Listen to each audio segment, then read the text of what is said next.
이제 우리가 욥기를 오늘부터 시작을 하죠. 저 개인적으로는 굉장히 흥미로운 책임에 틀림이 없습니다. 굉장히 마음속에 폐부를 찌르는 그런 내용들이 많습니다. 특별히 욥기와 관련해서 궁금한 점들이 있고, 전통적으로 그뿐만 아니라 이제 새롭게 대두되어지는 질문들도 굉장히 많은 성경입니다. 이제 그걸 이제 풀어가 보려고 하는 거죠. 오늘은 이제 서론과 구조, 이걸 통해서 우리가 오늘 전체적인 이 그림을 그려볼 거고요. 내일, 특별히 내일, 그리고 목요일 날에는 아주 깊게 욥기를 좀 살펴볼 겁니다. 그러니까 화요일, 목요일 날 깊이 들어갈 수 있는 것들을 우리가 파악할 건데, 그러기 위해서는 오늘 서론 부분이 굉장히 또 중요합니다.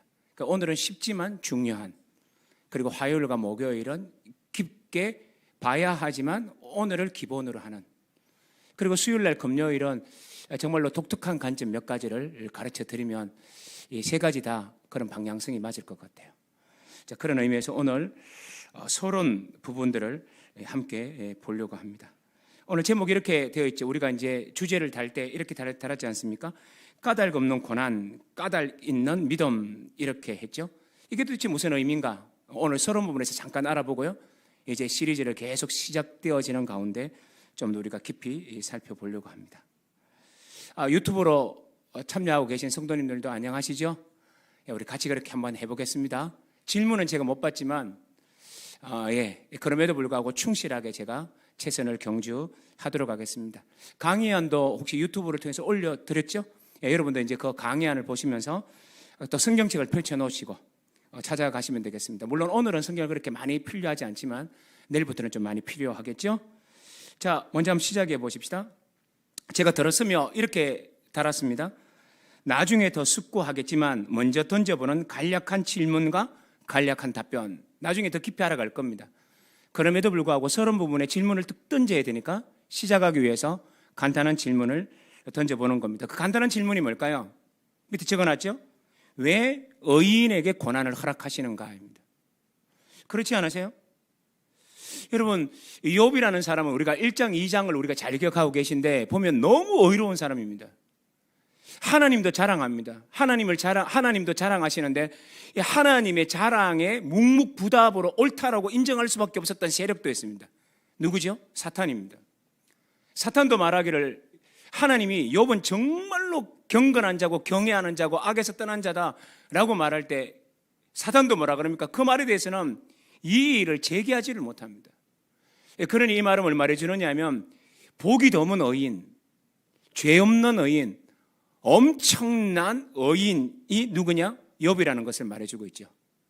그런데 이 욥이 뭘 당합니까? 고난을 당하는데 상상할 수 없는 고난을 당하는 겁니다. 그래서 우리는 욥기를 통해서 이런 질문을 던지는 겁니다. 뭐라고 던지느냐 하면 왜 고난을 허락하십니까? 라고 질문을 던지는 겁니다. 이 질문이 굉장히 타당함에도 불구하고 제가 강의 안에 첫 번째로 이렇게 적어놨죠. 이 질문이 적실성이 있는가라는 겁니다. 의인이 고난받아도 되나요? 라는 질문이 적실성이 있냐라고 제가 이렇게 기록해 놓은 이유는 이런 이유입니다. 욥기의 주제를 많은 사람들은 의인의 고난에다가 초점을 맞추죠. 의인이 고난을 받았습니다. 이게 웬 겁니까? 이게 욥기의 주제라고 생각합니다. 그렇잖아요? 그래서 욥기의 주제가 뭡니까? 라고 물으면 많은 사람들이 대답을 어떻게 하죠? 의인의 고난에 대해서, 사람의 고난에 대해서 말씀해 주는 성경입니다 라고 말을 하죠. 그런데 이제 우리가 점점 오늘은 이제 가볍게 다루는 부분이니까요, 짧게 설명하고 그 중간에 행간에 제가 설명하지 않더라도 그 다음날 계속 설명할 테니 그때 채워지는 걸 하고요, 간단하게 설명하면 이렇습니다. 욥기의 주제를 알기 위해서 욥기의 전체를 우리가 살펴보면, 욥기 전체를 살펴보면 욥기는 의인이 왜 고난을 받습니까? 왜? 라는 말에 대하여서 별 관심이 없습니다. 왜 그럴까요? 나중에 알겠지만 하나님이 나타나셔서 욥과 대화를 나눕니다. 하나님이 나타나서 욥과 대화를 나눔으로 말미암아 욥이 모든 문제가 다 해결이 돼요. 그러면 우리는 쉽게 추정할 때 이렇게 추정할 수 있지 않겠습니까? 하나님이 나타나셔서 마지막에 욥과 대화할 때 고난에 왜 일어났는지를 설명을 잘해 주었기 때문에 욥이 모든 걸 해결받았을 것 아닌가라고 우리는 생각하기 쉬운데 성경에는 그런 게 나타나지 않아요. 하나님은 욥에게 왜 고난이 왜 일어났는지 이런 방구도 하지 않습니다. 다른 말로 바꾸면 1장과 2장에 대한 내용을 욥은 모른다는 얘기입니다.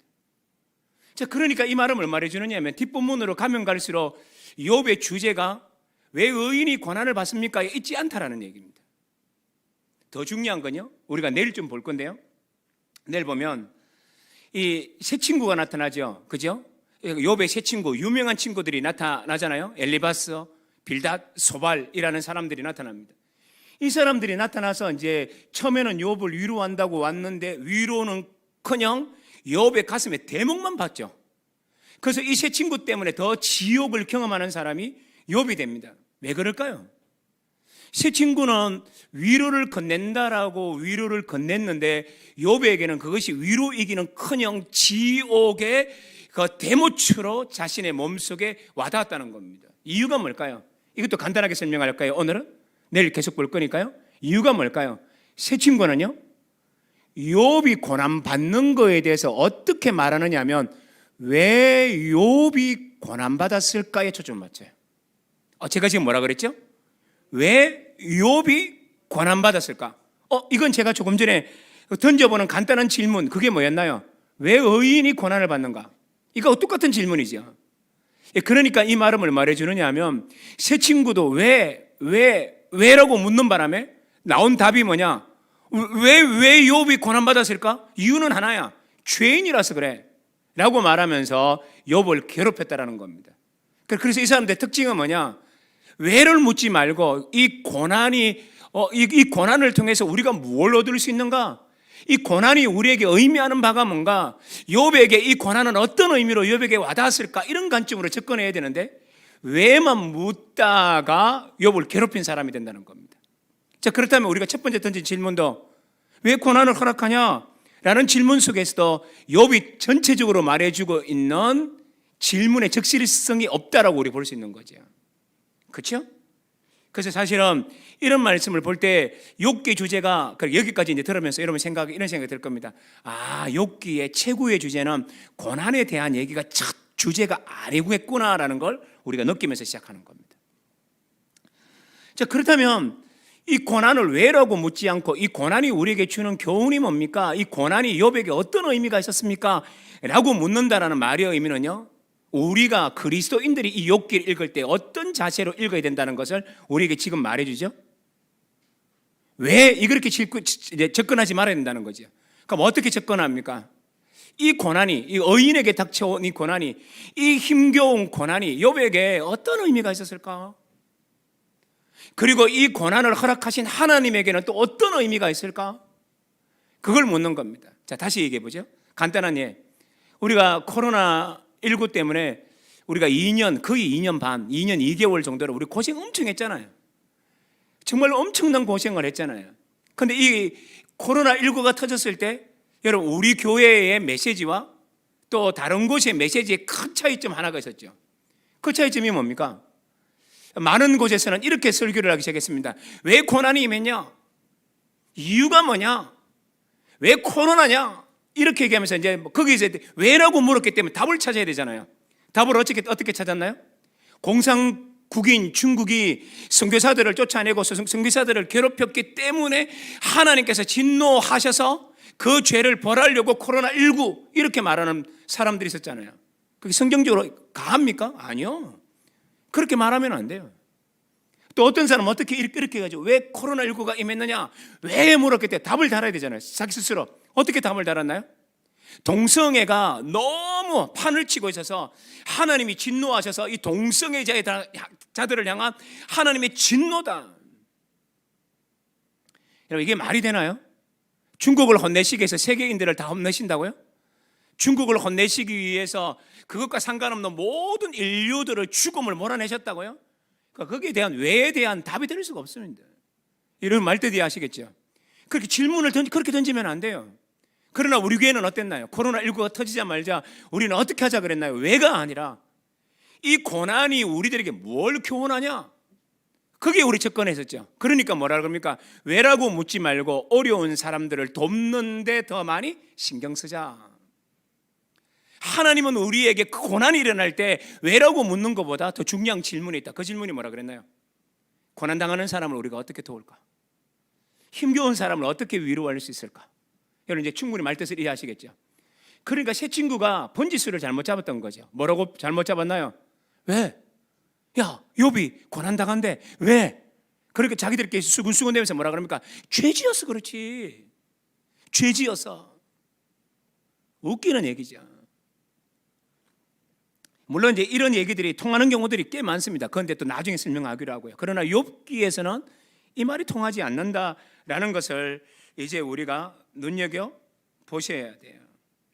그렇다면 우리는 어떻게 해야 돼요? 욥의 고난을 보면서 우리는 어떻게 생각해야 됩니까? 그러면 욥이 이 고난을 통해서 이렇게 극복하고 이렇게 기도하고 하나님을 이렇게 만났다면 우리는 욥기를 읽으면서 어떻게 읽어야 됩니까? 그럼 나는 내 삶 속에 고난이 임했을 때 어떤 마음 자세로 주님을 만나야 할까? 그렇죠? 이 대답은요 마지막에서 얘기할 거예요. 오늘 결론에서 얘기할 거예요. 이런 고난과 고초가 우리에게 닥쳤을 때 우리는 어떻게 살아야 될까?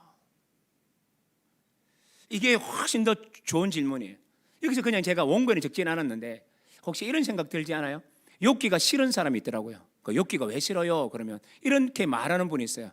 욥이 어느 날 행복하게 살다가 갑자기 이렇게 불행을 당하잖아요. 나도 이 욥기를 읽다 보면 이런 생각이 들어요. 갑자기 하나님도 나를 이렇게 만들까 봐. 그런 생각 안 드세요? 근데 그런 생각 하시면 안 돼요. 해요. 욥은요 엄청나게 거룩한 사람이에요. 죄도 없어요. 그런데 우리는요 잽이 안 되잖아요. 잽이 안 되잖아요. 그러니까 욥하고 우리하고 동일시하면 안 돼요. 도리어 욥기를 읽으면서 그 고난을 초점 맞추시면 안 되고 우리는 어떻게 하냐면 우리는 어떻게 이 욥 같은 신앙생활을 할 수 있을까? 여기에 초점 맞추셔야 돼요. 겁내지 마세요. 우린 그런 사람들이 아니에요. 겁내지 마세요. 그렇게 하는 거예요. 그럼 혹시 내 삶 속에 그런 어려움이 닥쳤다. 그럼 어떻게 돼요? 욥은 그럼 이 어려움을 어떻게 이걸 이겼냐? 또 이 얘기를 가장 중요한 얘기 중에 하나가 마지막 날 얘기예요. 제가 금요 심야 때. 그래서 이제 그 얘기를 할 거예요. 그러면 이제 우리가 물어봐요. 욥에게 어떤 의미가 있었을까 하고 우리가 욥기를 처음부터 끝까지를 차근차근 내일부터 할 건데 차근차근 읽다 보면 굉장히 중요한 것들을 하나 발견할 수 있어요. 참 오늘 우리가 1장 2장을 읽지 않았는데 1장 2장은 읽지 않아도 너무 잘 알죠. 그렇죠? 우스 땅에 경건한 사람이 있는데 사단이 온 천하를 돌아다니다가 하나님 앞에 왔어요. 보고하러 왔죠. 그러니까 하나님이 먼저 사단이 욥 얘기를 하지 않으니까 하나님이 먼저 누구를 자랑하고 싶었어요? 욥을 자랑하고 싶었잖아요. 그 욥을 유예해서 받느냐 이러지 않나요? 여러분 요즘 우리나라 사람들 젊은 사람들은 그래요. 오늘 친구들끼리 만나면 막 자랑하고 싶은 사람이 한 명 있었어요. 누군지 아시나요? 손흥민. 세계 최강의 그 영국 축구에서 최고로 골을 많이 넣은 선수가 돼요. 모르는 분 있네요. 그게 무슨 소리인지 몰라가 이 복된 소식을 몰라가지고 그게 뭐니 묻는 사람이 있는데 그 이 말은 뭐예요? 그런 얘기를 들으면 막 뭐라 그럽니까? 막 자랑하고 싶었잖아요. 그러니까 하나님이 누구를 자랑해요? 욥을 막 자랑하는 겁니다. 그래서 나타난 하나님과 사단의 내기, 그걸 통해서 욥이 고난이 왔다는 걸 1장 2장에서 말해주고 있습니다. 자, 그러나 이건 좀 이따 보기로 하고요. 중요한 건 뭐냐면 이렇게 욥을 설명할 때 욥을요 이중적으로 설명해요. 욥을 이중적으로 설명해요. 첫 번째를 어떻게 설명하나요? 욥은 굉장히 고결한 사람이다. 여러분 지금 강의안을 보면서 어디다가 적을지 모르죠. 그 옆에 아무거나 막 적어 놓으세요. 이 서론 부분은 뒤에 나가서 다 반복되니까 걱정 안 하셔도 되고. 어디까지 얘기했죠? 하여튼 욥에게는 중요한 이중적인 그 성격이 있는데 첫 번째는 뭐냐 하면 욥은 굉장히 고결한 사람으로 나오죠. 엄청나게 거룩한 사람으로 나오고 있죠. 그게 본문이 우리들에게 말해주고 있는 의미예요. 욥은 첫 번째 중요한 특징이 뭐다? 고결한 자다. 이 정도만 얘기해요. 욥은 어떤 사람이라고요? 고결한 사람이다. 욥의 두 번째 특징이 뭔가요? 엄청난 부자다. 맞나요? 아니면 엄청난 복을 받아 누리는 사람이다. 맞아요? 자, 그런데 욥은 이 욥에 대한 굉장히 중요한 두 가지 특징을 1장에서 딱 설명하면서 두 가지 중에서 한 가지가 쓱 사라져요. 뭐가 사라집니까? 욥이 가지고 있던 모든 풍성한 복, 부여가 갑자기 샥 사라져요. 그런데 두 번째 특징은 완전히 사라졌는데 첫 번째 욥의 고결한 특징은 살아남나요? 여전히 살아있어요. 그렇다면 이 말의 의미는 무엇을 말해주고 있을까요? 욥기는 이 이야기를 통하여서 뭔가를 얘기하고 싶은 모양이구나. 욥이 어떤 삶을 사는가가 훨씬 더 중요할 수 있겠구나. 욥이 어떤 신앙으로 분투하는가가 욥기에서는 굉장히 중요한 핵심이 되겠구나라는 것을 우리가 느낄 수 있겠죠. 맞나요? 그래서 두 번째 특징이었고 첫 번째 특징만 남았다는 말은 이 첫 번째 특징으로 욥기를 끌고 가겠다는 뜻이에요. 그러니까 욥이 얼마나 고결한 인생인지를 우리가 눈여겨보는 겁니다. 그래서 이제 미리 제가 염려돼서 답부터 좀 드리면요, 여기서 고결하다는 말은요 이런 뜻은 아니에요. 하나님이 어떠한 일을 하든지 아멘 할렐루야 나는 무조건 감사합니다. 예를 들면 우리 가정에 엄청난 일, 상상도 힘든 일들을 만났음에도 불구하고 할렐루야 이런 것을 의미하는 건 아니에요. 여기서 고결하다는 말은 그 아픔이 있더라도 하나님께 가지고 가서 질문하는 분투하는 신앙도 합쳐서 뭐라 그러냐? 고결하다 그래요. 여러분 어떤 아픔을 당했을 때 나는 무조건 아멘입니다. 난 무조건 믿음으로 받아들이겠습니다. 이게 신앙이 굉장히 좋은 것 같지만 그게 신앙 좋은 게 아니에요.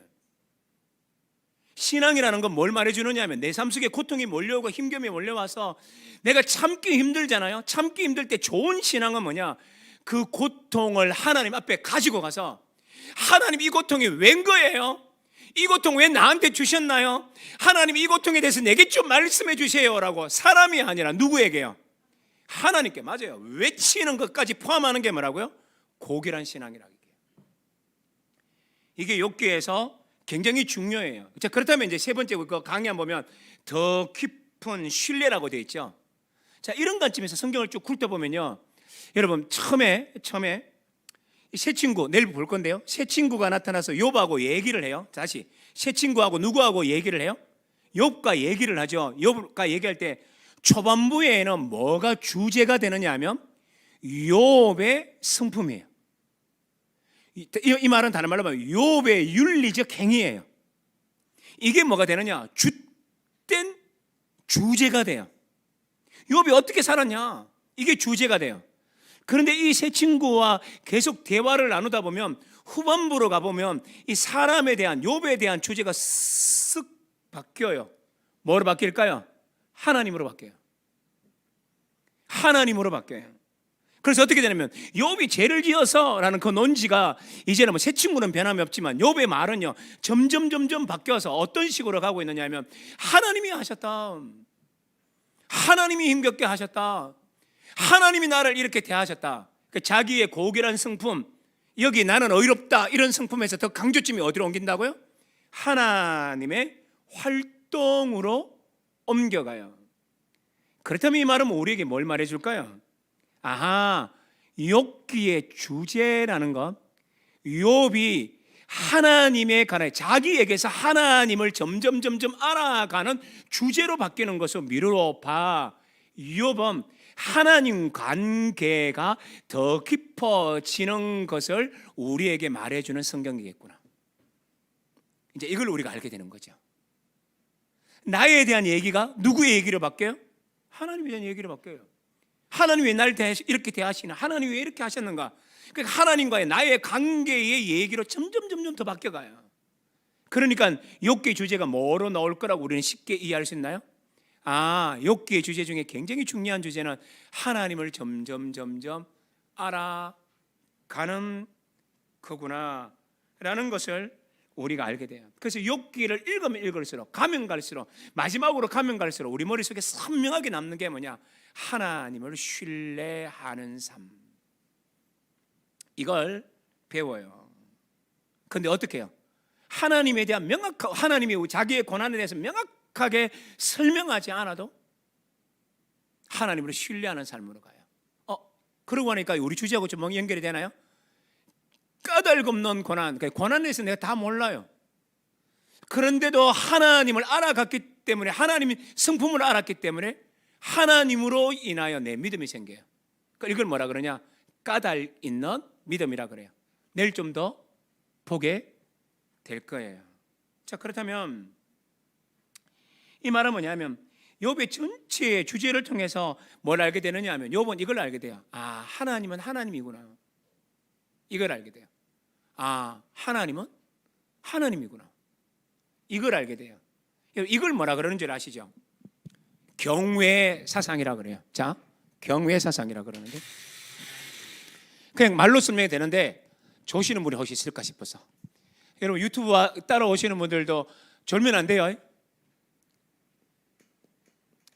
경외라는 말은요, 가장 쉽게 설명하면 이런 뜻이에요. 어떤 뜻이냐면 하나님 하늘에 계시죠. 거룩하시죠. 인간 땅에 있어요. 우리는 한계가 있는 존재죠. 무한하신 분이에요. 경외라는 걸 뭘 의미하느냐 하면 이 인간이 하나님을 볼 때, 인식할 때, 체험할 때 이 모든 것들이 뭘 말해주느냐 하면 하나님은 내가 상상할 수 없는 분이구나.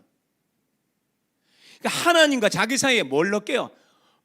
엄청난 간격을 느끼는 거예요. 이게 대표적인 게 뭐냐? 이사야 6장이에요. 이사야가 우시야 왕이 죽던 해에 나라를 생각하고 이 민족을 생각해서 어디로 들어가요? 성전에 들어갔다가 환상 속에서 누구를 봅니까? 하나님을 보죠. 다른 말로 하면 어전회의. 오늘도 1장 2절에서 하나님과 사단이 어떤 한 장소에 만나서 대화를 나누죠. 이거 뭐냐? 하나님 왕이신 그분 앞에서 이루어지는 회의, 어전회의라고 그럽니다. 이사야 6장에서도 누가 우리를 위하여 갈까? 우리 하나님인 왕이신 하나님의 그 존전 앞에서 이루어지는 회의, 그래서 어전회의라고 그래요. 그러니까 똑같은 강경이기도 한데 이사야 6장에서 이 이사야가 누구를 봅니까? 하나님을 보죠. 하나님을 볼 뿐만 아니라 하나님 옆에 숨기고 있던 스랍들을 보잖아요. 그렇죠? 천사들을 보죠. 천사들의 군들을 보잖아요. 자, 그런데 천사들이 어때요? 하나님이 계시고, 하나님이 그림으로 그리면 안 되는데 여기서는 어쨌든 하나님이 계시고, 문자로 씁시다. 하나님이 계시고 주위에 스랍들이 있는데 이 스랍들이 하나님 주위에 있는 스랍이라고 했을 때 성경은 누누이 강조합니다. 하나님 곁에는 죄 있는 자들이 거하지 못하며. 그건 무슨 의미일까요? 죄 없는 모두, 천사들도 이런 뜻이에요. 근데 이 천사들이 날개가 6이 있는데 어떻게 날아요? 6개 중에 2개로는 날고 2개로는 얼굴을 가리고 2개로는 발을 가리고, 발을 가린다는 모든 하체를 다 가리고, 위는 뭐냐? 하나님을 감히 볼 수 없고 이런 뜻이에요. 그러면서 난다라는 말은 뭐냐면 죄 없는 천사도 누구를 못 봐요? 감히? 하나님 못 봐요. 즉 이 말은 뭐냐면 거룩한 존재가 지극히 거룩한 하나님을 볼 수 없는 분이에요. 그러니까 천사, 죄 없는 천사와 하나님의 간격은, 이 간격이 어때? 간격이 어때요? 어마어마해요. 어마어마해요. 말뜻이 하시나요? 근데 이사야는 어떤 존재죠? 입술이 부정한 백성 중에 있으면서도 자기도 입술이 부정하다는 이 말뜻은 다른 말로 바꾸면 나는 죄인인데, 자기는 죄인인데 그러면 뭐예요? 하나님 볼 수 있나요? 없나요? 못 봐요. 누구도 못 봤는데. 죄 없는 천사도 말뜻이에요. 그러니까 천사와 하나님 사이에도 이 엄청난 간격이 있는데 심지어 죄인이 하나님을 봤으니 이 간격은 어떤 간격일까요? 상상할 수 없는 간격이죠. 그래서 여러분 우리가 찬송가 304장에서 처음에 어떻게 시작해요? 그 거신 하나님의 사랑 하면서 하나님의 사랑을 쭉 얘기하잖아요.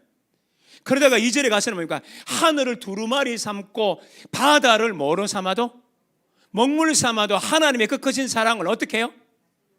기록할 수 없다는 말이 이게 상상이 되나요? 바닷물을 먹물 삼고 하늘을 두루마리 삼는데도 이게 뭐잖아요. 이게 가장법이냐? 가장법이 아니라는 겁니다.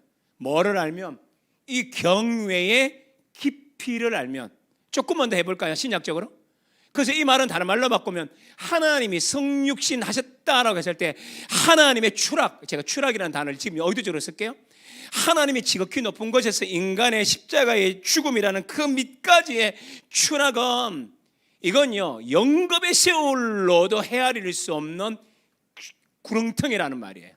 제 말 뜻 이해하셨죠? 그래서 제가 설교 시간에 자주 사용하는 말이 있습니다. 예수님의 고난을 설명할 때 제가 설명할 단어가 없어서 뭐라고 표현하느냐면, 예수님의 가난함과 예수님의 외로움은 종말론적인 가난과 외로움이었다라고 표현하면서, 이 말이 뭐냐, 창세로부터 마지막 날까지 어느 누구도 경험할 수 없는, 상상할 수 없는 고난과 외로움이었다는 말로 그렇게 표현을 했어요. 자, 다시 처음으로 돌아와요. 그렇다면 경외라는 건 뭐냐, 죄인이 하나님을 보면서 느끼는 이 까마득한 저 멀리, 말뜻 이해하죠? 손에 닿을 수 없을 정도가 아니고 이거 상상할 수 없는 그 하나님을 딱 볼 때 느끼는 느낌이 뭐라고요? 경외예요. 이게 그 경외라는 말을 성경은 우리에게 사용하고 있어요. 그렇다면 이 말은 뭐냐면, 조금 전에 말했던 욥기의 주제로 다시 들어오면, 욥의 주제가 뭐냐면 하나님의 하나님 되심을 인정하는 거예요. 그걸 뭐라 그러냐, 하나님을 경외하고 그 악에서 떠난 자가, 이 욥 같은 자가 없다라고 했을 때 오는 그 경외예요. 그러니까 욥은 하나님을 어떻게 이기느냐 하면 상상할 수 없는 하나님, 이건 뭐 우리가 도달할 수 없는 하나님, 이걸 뭐라 그러냐, 경외예요. 근데 이런 경외함을, 이게 경외라는 단어를 지금 설명한 거예요. 이걸 어떻게 하냐, 욥은 자기의 고난의 과정을 통하여서 이 하나님을 알아가요. 다른 말로 바꾸면 경외가 깊어져 가요. 이걸 설명하는 거예요. 이제 여기까지 어렵지 않죠? 그러니까 욥기는 이런 내용들을 우리에게 이제 들려지겠구나. 여기서 이제 물론 몇 가지 질문들은 제가 빠지고 얘기했지만, 이걸 이제 화요일, 수요일, 목요일, 금요일을 통해서 할까요? 특별히 오늘 나타나는 사탄, 이건 제가 오늘 그렇게 길게 못 다뤄요. 그럼 그거 언제 다룰까요? 수요 일부 성경의 단어에서 사탄이라고 제가 제목을 적었어요. 거기서 또 다룰 거예요. 그러니까 이렇게 보시면 돼요. 자, 그러면 여러분 궁금한 게 또 하나 더 생겼을 겁니다. 목사님, 그럼 알았습니다.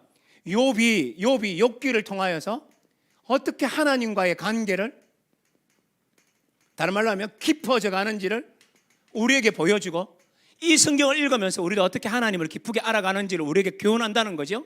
예, 그래요. 여기까지 우리가 알았는데, 그럼 여러분 마음속에 질문 하나가 생겨야 돼요. 그런데요, 그거 하나 알기에 고난의, 이 욥이 경험했던 고난이 너무 깊지 않으세요, 목사님? 이런 질문 안 되세요? 이런 것들을 알기 위해서 그가 당해야 하는 고난이 너무 깊지 않으세요, 목사님? 이런 생각 여러분 드세요, 안 드세요? 들어야 돼요. 그래서 욥기의 주제는 그래서 한 가지 질문을 우리는 또 주의하면서 들어야 돼요. 욥기는 하나님이 얼마나 놀라우시고 그 하나님과의 관계를 설명하면서 하나님께 초점 맞추고 있는 것처럼 보이지만, 그러나 우리가 주의해야 될 것은 뭐냐면, 욥기의 고난의 깊이가 뭐 이루 말할 수 없는 어마무시한 고난이라는 것을 우리에게 말해주고 있어요. 그렇다면 이 말하면 욥기에서 또 놓치지 말아야 될 건 뭐냐면, 인간의 고통에 대한 힘겨움을 욥기를 읽는 내내 잊고 있으면 안 돼요. 즉 다시 말하면, 인간의 고통이 엄청나게 이 깊은 이 고통을 말로 표현하기 힘든 이 고통을, 이것을 그냥 우리가 망각한 채 하나님의 놀라우심, 하나님의 하나님 되오심으로만 이해하면 욥기를 뭔가를 잃어버린다는 말이에요. 어떤 의미냐면, 내 삶이 고통이고 내 삶이 지옥인데, 난 지금 지옥인데 이 지옥의 삶에서 하나님의 하나님 되오심이 어떠한지를 만나야만 욥기를 제대로 만난다는 얘기예요. 그래서 여러분, 새 친구를 내일도 조금 얘기할 수 있겠지만, 새 친구의 가장 큰 약점이 뭔지 아십니까? 이건 한번 따라 해도 될 것 같아요. 자, 한번 따라해 보십시다. 새 친구의 약점이 뭐냐? 이런 문장을 표현할 수 있어요. 자, 한번 따라해 봅니다. 하나님을 높이려다 사람을 힘들게 한 경우. 이게 새 친구가 잘못한 거예요. 하나님이 얼마나 좋은 분인데, 하나님이 얼마나 선한 분인데, 너한테 그냥 그 하나님이 그 고난을 줄 수 있겠니? 말도 안 돼. 이 말은 뭐야? 친구들의 논지가 뭐야? 하나님을 높이기 위해서였어요. 근데 하나님을 높인답시고 말했던 말이 누구의 마음에 상처를 줘요? 욥의 마음에 상처를 줘요. 이건 신학이 아니에요. 이건 신앙도 아닙니다. 그래서 여러분, 우리가 얘기할 때 누군가가 아파했을 때는 제일 먼저 할 게 뭐죠? 같이 우는 거예요. 같이 우는 거. 저한테는 이런 친구 중에서 이런 경험이 있는데, 옛날 제 때만 하더라도 제 학번쯤, 제보다 한 5년 이상, 제 밑으로 한 5년 이하, 요 나이대에 있는 사람들 기억나요? 한 반에 학생들이 몇 명이었죠? 보통 대구시에 살면 61명, 66명, 맞아요? 뭐 70명도 갔어요. 우와, 뭐 그런 데 있었죠. 그러면 의대 가려면 몇 등 안에면 들면 돼요? 학교마다 다 달라요? 제가 다니는 학교에서는 5등에서 6등만 다니면 의대 갈 수 있었어요. 5등에서 6등 안에만 들면 의대에 갈 수가 있었어요. 근데 제가 알고 있는 어떤 한 형이 시험만 치고 모의고사만 치면 몇 등 했는 줄 아세요? 전교 1등. 통을 한 번도 놓친 적이 없었어요. 그 형은 굉장히 가난했어요. 엄마가 휴지 팔고, 아버지는 날마다 엄마 힘들게 하고, 아버지 혼자 끙끙 앓으면서 그 딸 3명, 아들 3명을 죽으라고 믿음 가운데 기도하면서, 교회에 와서 힘들어도 교회에 와서 꾸벅꾸벅 졸더라도 교회에 와서 졸겠다고, 주님 앞에 오겠다고 해서 졸면서까지 하나님께 영광 돌렸던 그런 분 중에 자녀였는데, 동생은 시험을 망치지 않아서 서울법대 갔고요. 제가 알고 있는 그 형은 둘째인데 공부를 잘했는데 편도통이 가끔 올 때가 있어요. 편도통이 가끔, 뭐 1년에 한 4번. 뭐 제가 무슨 얘기하는지 알겠죠? 언제 왔을까요? 시험 치는 날. 수학을 못 푼 겁니다. 자기의 장기. 수학은 너무 쉬웠던 형이 수학을 못 푼 겁니다. 어떻게 됐을까요? 찍고 나왔다는 거예요. 얼마나 억울하겠습니까? 맞아요? 이 친구가 이 친구가 내보다 나이 2살 많은 형인데 그냥 자고 친구처럼 지내요. 말은 형 그러는데 그냥 야 와봐라 내가 뭐 이러기도 하고, 저한테 까불면 제가 뭐라고 하냐면 어디 집사가 목사한테 뭐 이러기도 하고요. 제가 막 그 형을 막 그렇게 놀리는 관계였었어요. 되게 친하겠죠? 예? 그런데 그 형이 그렇게 어려움을 당했어요. 멍치고 펑펑 울었어요. 그런데 종교회에서 600명 중에 한 550등 하는 형이 그 형의 친구고 또 나하고도 또 되게 친한 또 친구예요. 지금은 이제 목사가 됐는데, 어떻게 목사든 저 이해가 안 돼요. 그렇게 공부 못하는 게. 네, 그 목사는 공부 되게 못하는 목사예요. 목사가 다 공부 못하는 거 아니에요? 알죠? 네, 더 이상 얘기하지 않겠습니다. 저 어디까지 얘기했나요? 그래서 이제 공부 못하는 그 형을 만나서 어떻게 한 줄 아세요? 그 공부 잘하는 형이 이름을 다 말할 수 없고, 야 시가 그렇게 막 울고 있으니까 가만히 있으니까 옆에 가서 가만히 있었어요. 우니까 같이 막 울었어요. 그렇게 시기라는 그 형이, 시험망친 형이 뭐라고 하냐면 나 글을 난다. 그래 걷자 하고 걷기 시작했는데 7시부터 걸었던 그들이 새벽 4시까지 걸었어요. 근데 아무 말도 하지 않았대요. 그래 걸어가면 그냥 따라갔대요. 그거 막 걸으면요 같이 걸어주고요. 막 그게 다였대요. 그 새벽 4시쯤 되니까 이 시기라는 형이 자기도 정신이 들었는지 뭐라 그러냐면, 천아, 또 그 한 형 이름이 마지막 글자가 천인데, 천아 고맙다, 내 마음 풀렸다, 들어가라, 나도 간다 하고 집에 들어간 거예요. 그래서 이제 재수하려고 그러다가 가정이 워낙 또 힘드니까 어떻게 했냐, 그래서 이제 그 당시만 하더라도 최고의 대학, 최고의 전자공학과 장학생으로 들어갔어요. 그래도. 근데 제가 이제 그 얘기를 하고 싶은 게 아니고, 누군가가 정말로 힘들 때 어떻게 하는 거예요? 말 많이 하면 안 돼요. 이게 하나님 뜻이 어쩌니 뭐 그러면 안 돼요. 저도 그런 유혹을 많이 받는데, 목사다 보니까 그거 하면 안 돼요. 어떻게 해야 돼요? 울어주면 돼요. 네? 가서 그냥 같이 울어주면 돼요. 같이 엉엉 울고, 질문하면 모르면 모른다 그러면 돼요. 나 저도 잘 모르겠다. 또 상대방이 하나님 원망하면 나도 동의한다, 하나님이 그러면 안 되는데, 그저 같이 울어주는 거예요. 근데 새 친구는 그러지 못했어요. 하나님을 위한답시고 뭘 못했다고요? 사람을 사랑하지 못한 거예요. 이게 욥에서 굉장히 중요한 얘기예요. 그럼 우리가 어떻게 해야 돼요? 오늘 욥기를 읽으면서 또 기억해야 될 건 뭡니까? 인간의 고통 잊지 말아야 돼요. 그게 성경이 우리들에게 말해주고 있는 굉장히 중요한 의미입니다. 여기까지 혹시 질문할 거 있으세요? 오늘은 몸 푸는 거니까 모든 걸 다 설명한 게 아니니까, 그렇죠? 여기까지 어때요? 느낌이 쉽나요? 쉽다기보다는 그냥 이해가 되나요? 흐름을 따라올 수 있죠? 대단하신 거예요. 잘하시는 거예요. 자, 그러면 이제 이렇게 해석을 나가면서 이제 지금부터 이제 출발하면 되겠죠? 또 우리가 흥미를 돋구기 위해서 질문 하나를 던지면서 갈 거예요. 여러분, 욥기의 결말을 아시나요? 어떻게 돼요? 욥이 다 회복된 다음에 자기가 잃었던 모든 것들을 어떻게 보상받죠? 배로 보상받아요. 거부였는데 배로 보상받아요. 그런데 배로 보상받지 못하는 게 있어요. 그게 뭐죠? 자녀들이에요. 자녀가 10명이 있었는데 10명을 다 잃었어요. 그런데 하나님 나머지는 모든 걸 복을 주셨는데 자녀는 몇 명을 줘요? 똑같은 수를 줘요. 좋아요. 모든 재산을 다 잃어가지고 재산도 다 얻고 잃었던 자녀의 수만큼 얻었다고 해서 이게 복이 됩니까? 어떻게 생각해요, 여러분? 이게 복인가요? 아니죠. 자녀가 100명이 있는데 100명 중에 1명을 잃어도 어때요? 가슴이 찢어지는데, 우리가 행복할 수가 없는 것 같은데, 내가 어떻게 사나 싶은데, 그게 우리 인생 아닙니까? 그런데 여기서 이걸 요한복음이 갑자기 왜 나냐? 이 욥의 욥기에서 굉장히 중요한 의미는 뭐냐면 마지막을 그걸 복으로 기록하고 있다는 겁니다. 이게 잘못되지 않았나요? 자녀를 잃었다고 또 다른 자녀를 채워주면 되나요? 우리가 이제 통속적으로 하는 얘기 한번 보십시다. 사랑의 상처는 사랑으로 치유된다 그러잖아요. 그러니까 이 통속적인 얘기를 가지고 와가지고 여기다가 막 대입시켜가지고 자녀에 대한 아픔은 자녀를 낳음으로 회복된다. 말이 되나요? 안 되나요? 안 돼요. 그럼 다시 묻겠습니다. 이게 복인가요? 아니죠.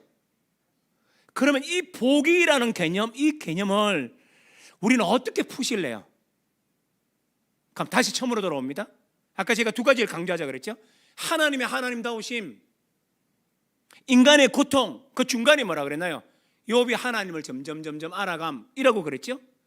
하나님의 하나님 되심, 하나님을 알아감, 인간의 고통, 이 세 가지가 연결되어지는 욥기를 계속 읽다 보면 이것이 왜 복으로 해석할 수 있는지에 대한 100%라고 말하기는 힘들지만 욥기의 논지상 그렇구나 라고 말할 수 있는 답이 욥기서에 숨어 있다는 거예요. 제가 많은 욥기에 대한 책들을 여러분과 하려고 많이 읽었거든요. 그런데도 불구하고 여기 대해서 속 시원하게 말하는 책들은 그렇게 없었어요.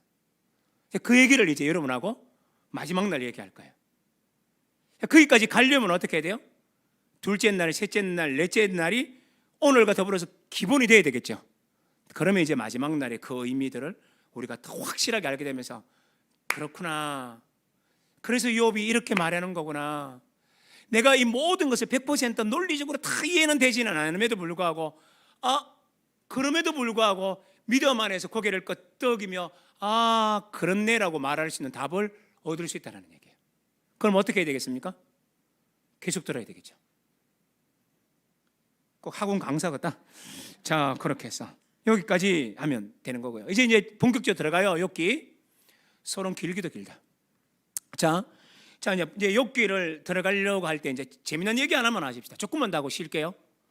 여러분, 욥기를 생각할 때 우리 다른 얘기부터 해보십시다. 여러분, 만약에 여러분 중에 예를 들면 한 2주 동안 여러분한테 돈 걱정하지 말고, 시간 걱정하지 말고, 살림 사는 거 걱정하지 말고, 제가 여러분 대줄 테니까 돈, 실제 아니에요. 실제 아닙니다.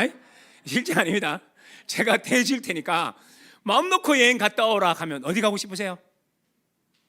천국 이러지 말고 어디예요? 어디 가고 싶어요? 아무나 한 명. 터키요? 제가 터키 가고 싶어요. 터키 그랬습니까? 좋아요. 터키가 물가가 좀 엄청 사가지고 돈도 좀 적게 들겠어요, 그죠? 터키 가고 싶다 그래. 터키. 그럼 터키를 만약에 간다 그러면 그런 기회가 왔어요. 근사님, 그럼 터키 가고 싶으면 제일 먼저 뭐 할까요, 우리가? 자, 터키를 하늘로 간다. 우리 지금 뭐 하면 돼요? 이제 그냥 집만 사놓고 기다리면 되나요? 그렇죠. 터키에 대해서 알아봐야 되겠죠. 자, 여러분 지금 제일 먼저 뭘 구입하고 무슨 책을 구입할까요? 예, 그렇죠. 그 서점에 가서 뭐부터 사요? 터키와 관련된 여행서도 보고, 또 여러분 구글링 해가지고 지도를 열어보면서 터키가 어떻게 생겼는지도 보겠죠. 비행기 타고 가면 제일 먼저 도착하는 것이 이스탄불이에요. 유럽과 아시아의 경계가 있는 그곳. 여러분 꼭 가보시면 좋아요. 소피아 성당부터 해서 막 보면요, 가슴이 뛰어요. 근데 관광하러 가는 사람은 갑바도기아가 좋다라는 둥, 거기에서 풍선 여행이 좋다라는 둥, 또 소피아 그 성당이 좋다라는 둥, 이렇게 말씀을 하시는데 저는 아니에요. 저는 터키에 갔을 때 얼마나 많이 울었는지 몰라요. 어디에? 사도 바울이 루스드라와 이고니온에서 엄청 두들겨 맞습니다. 핍절해집니다. 그래서 그가 또 돌에 맞고 죽는 사람처럼 되는데 어디까지 가냐? 그 지친 몸, 깨진 몸을 이끌고 질질 몸을 끌면서 더베라는 곳까지 갔어요. 그러니까 제가 어떻게든지 더베라는 곳이 어딘가 싶어서 나름대로 추격하고 지리를 알아보고 연구하고, 또 거기에 있는 사람들에게 물어 눈이 20cm, 30cm 덮쳐서 길도 잘 갈 수 없는 그 더베에 제가 간 적이 있어요. 차를 타고 가다가 더베라는 성을 그냥 들어가는데, 그냥 차 타고 들어가는데 아무것도 안 보이는데, 내 눈에는 그냥 눈 덮인 산과 들과 산밖에 없는데, 그런데 더베라는 그 추측되어지는 추정밖에 안 되는데도 불구하고 딱 들어가는 순간 내 마음 속에서 뭔가가 보였어요. 제 경험인데 실제로 본 게 아니고 제 마음에서 일어난 사건인데, 뭐라 그러냐면 뭐가 봤냐면, 어떤 한 20세기 전에 어떤 한 인물처럼 보이는, 등이 굽어지고 머리가 별로 없는, 그러면서 약간 구부러진 그 머리 끌고 쩔뚝거리며 걸어가는 한 사람이 눈에 보이더라고요. 지금도 지금 감정이 올라오고 있는데, 그게 딱 보이자마자 제가 그 장소에서 어떻게 했냐면 하고 울어버렸어요. 하고 울어버렸어요. 말도 할 수 없는, 형용할 수 없는 울음들을 얼마나 울었는지 몰라요.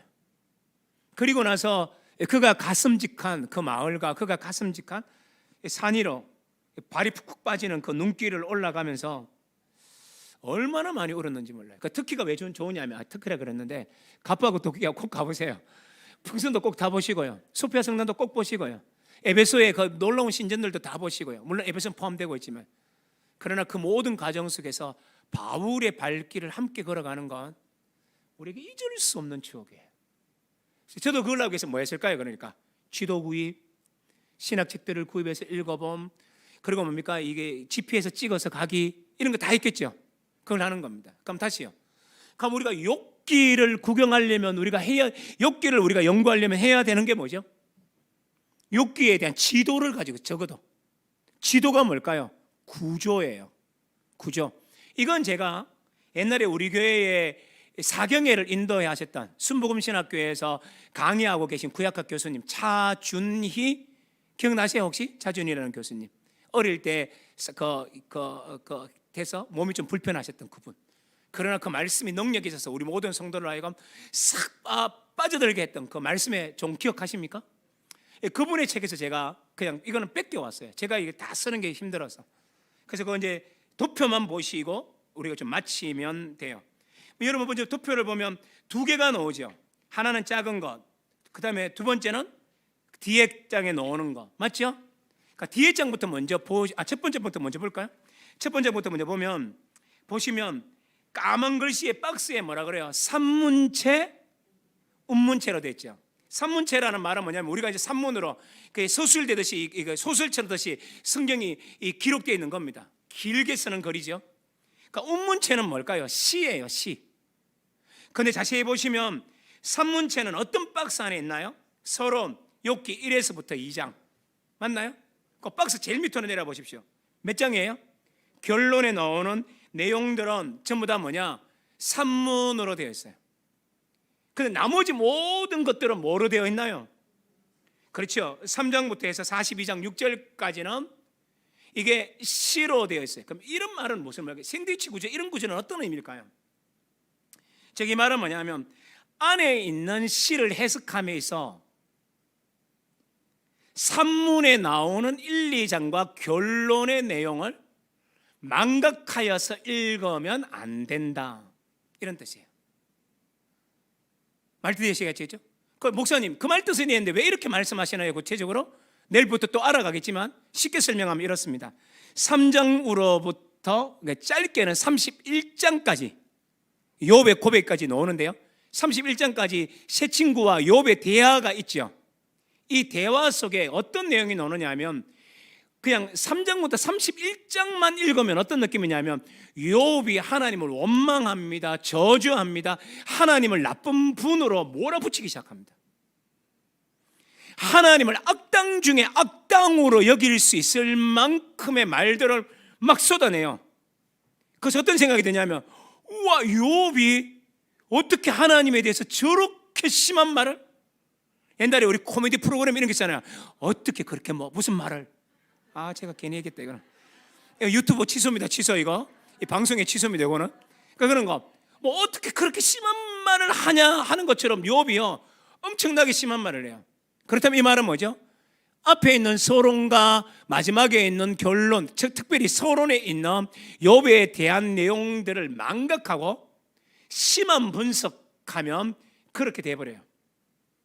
아니면 1장과 2장에 나오는 산문에 대한 내용들을 생략한 채, 그것과 시에 나오는 내용들을 별개로 두개해서 읽으면 어떻게 되면 욥을요 정신분열자로 몰아가요. 현대적 해석 속에 그런 게 몇 가지 나옵니다. 그러니까 이런 것이 안 된다는 겁니다. 그래서 이것을 구조로 볼 때 어떻게 되냐, 이런 시와 산문이라는 샌드위치 속에서 볼 때는 항상 이 산문의 관점에서 중간에 나오는 과도한 말들을 해석해야 된다. 이걸 설명하기 위해서 첫 번째 도표를 여러분에게 먼저 설명을 드리는 겁니다. 자, 아시겠죠? 1, 2장을 공부하는 이유, 3장부터 31장에 나오는 욥의 심한 말을 한계를 두고 이해해야 되는 해석적 틀, 그러니까 빗나간 해석적인 해석을 뭡니까? 주의하게 하기 위해서. 이해가 되시겠죠? 자, 그다음에 뒷장을 넘어가 보십시오. 그러면 통째로, 이건 빨리 지나가면 통째를 살펴보면 이제 어떻게 되냐? 자, 1장, 2장은 뭐라 그랬죠? 프롤로그, 서론이에요, 서론. 그 욥의 고난 얘기 오늘 여기까지 볼 겁니다. 그 다음에 밑에 보면 3장부터 31장에는 뭐가 나오느냐? 그 밑에 내용들이 나오는데 3장, 밑에 나오죠? 3장은 뭐죠? 욥의 독백이 남아요.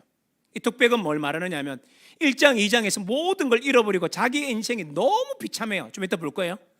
이 비참한 삶이 너무너무 괴로워서 나도 모르게, 내 영혼이, 나의 본성이 하나님 앞에서 막 절규하는, 저는 이걸 이렇게 표현하고 싶어요.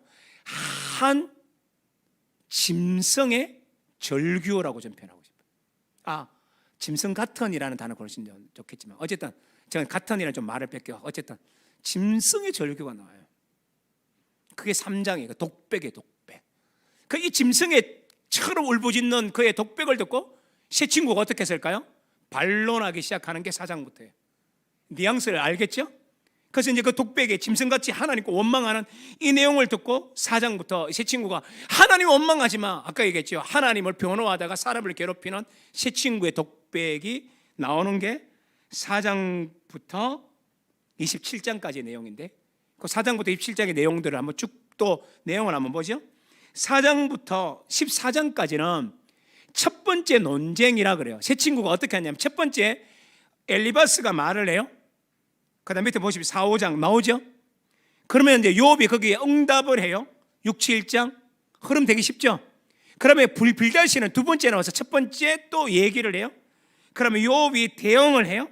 11장에서 소발이 연설을 해요.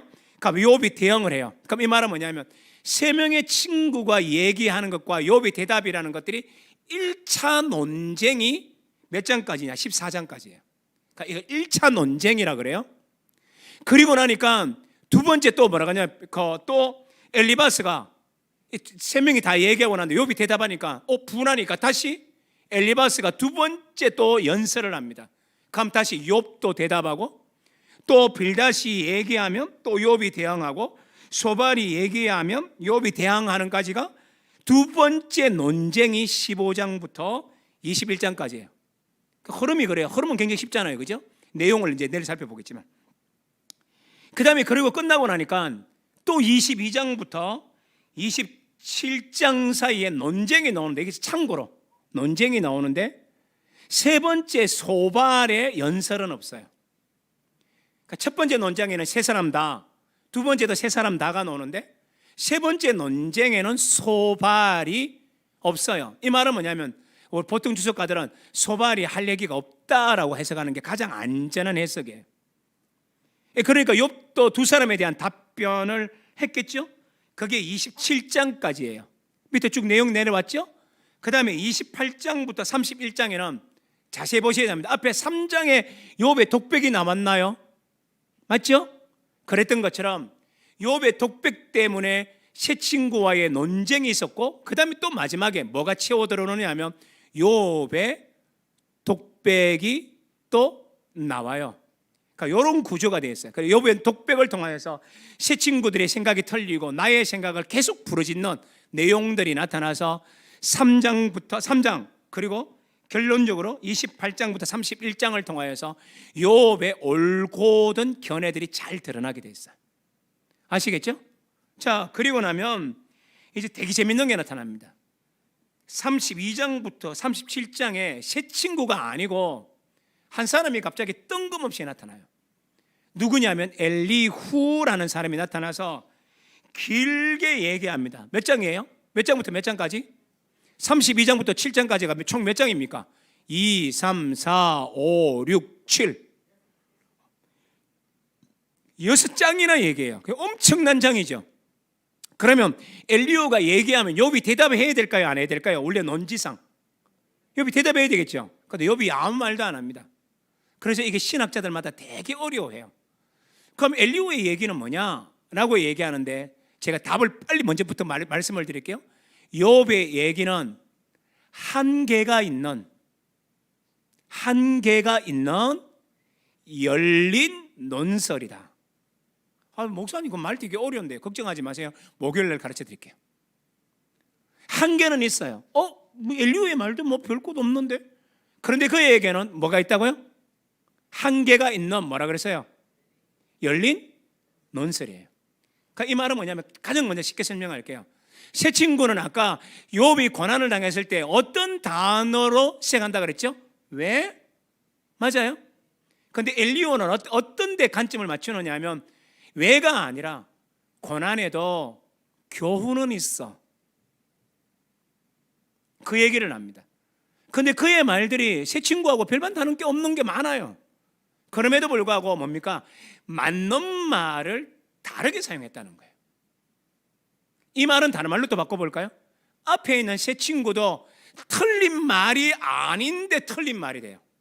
이 말은 뭘까요? 상황에 맞지 않는 말이었기 때문에 그래요. 그런 관점을 여기에서 굉장히 보죠. 이건 이제 목요일 날 엘리후의 연설을 제가 이렇게 길게 설명해야 되나, 하루를 투자해도 되나 싶어서 지금 고민하고 있는데, 지금 현재 계획으로는 목요일 날 여기에다 다 할래할 생각이에요.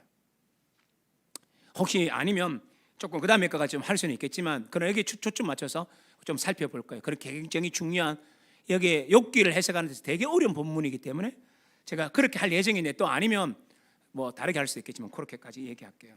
이렇게까지 끝나고 나면 열린 결말을 엘리후가 좀 열어줬기 때문에 엘리후 덕분에 하나님이 나타나는 현년이 굉장히 이해가 쉽게 나타납니다. 그래서 하나님의 현년이 나타나서 욥과 대화를 해서 욥이 모든 것을 알고 깨닫고 이해하지는 못했지만, 여전히 까닭없는 고난이지만 하나님에 대해서 더 명확한 인식으로 나아가서 하나님을 새롭게 만납니다. 그걸 얘기하는 게 하나님의 현령과 욥의 현년만이만 나왔는데, 하나님의 현령과 욥의 새로워짐이 나타나요. 그게 어디 나온다고요? 38장부터 42장 6절에 나와요. 그러니까 그런 얘기를 다 했으니까 이제 마지막 결론은 뭐가 나와야 될까요? 욥이 회복되어졌더라 하면서 복이 나오는 거예요. 그러니까 이런 구조가 나타나요. 그러니까 욥기를 해석할 때 어디가 제일 어려울까요? 산문의 배경을 두지 않으면 3장부터 27장이 대단히 어렵다. 그러나 산문을 이해하고 가면 이해하는 것은 그렇게 어렵지 않게 내일 해석할 수 있다. 그 부분을 이해하시고요.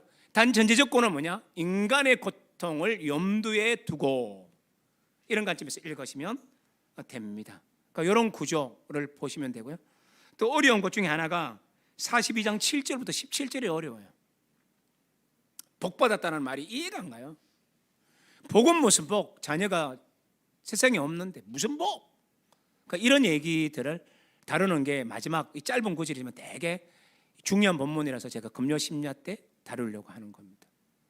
자, 여기까지 했으니까 잠깐 쉴까요? 자, 잠깐 쉬겠습니다. 유튜브 하시는 우리 성도님들도 지금부터 시계가 32분이니까요. 우리 한 10분만 쉬어도 되겠죠? 예, 10분만 쉬었다가 다시 만나겠습니다. 그래서 8시 45분에 만나겠습니다. 12분 쉬겠습니다. 8시 45분에 만나겠습니다. 수고하셨습니다.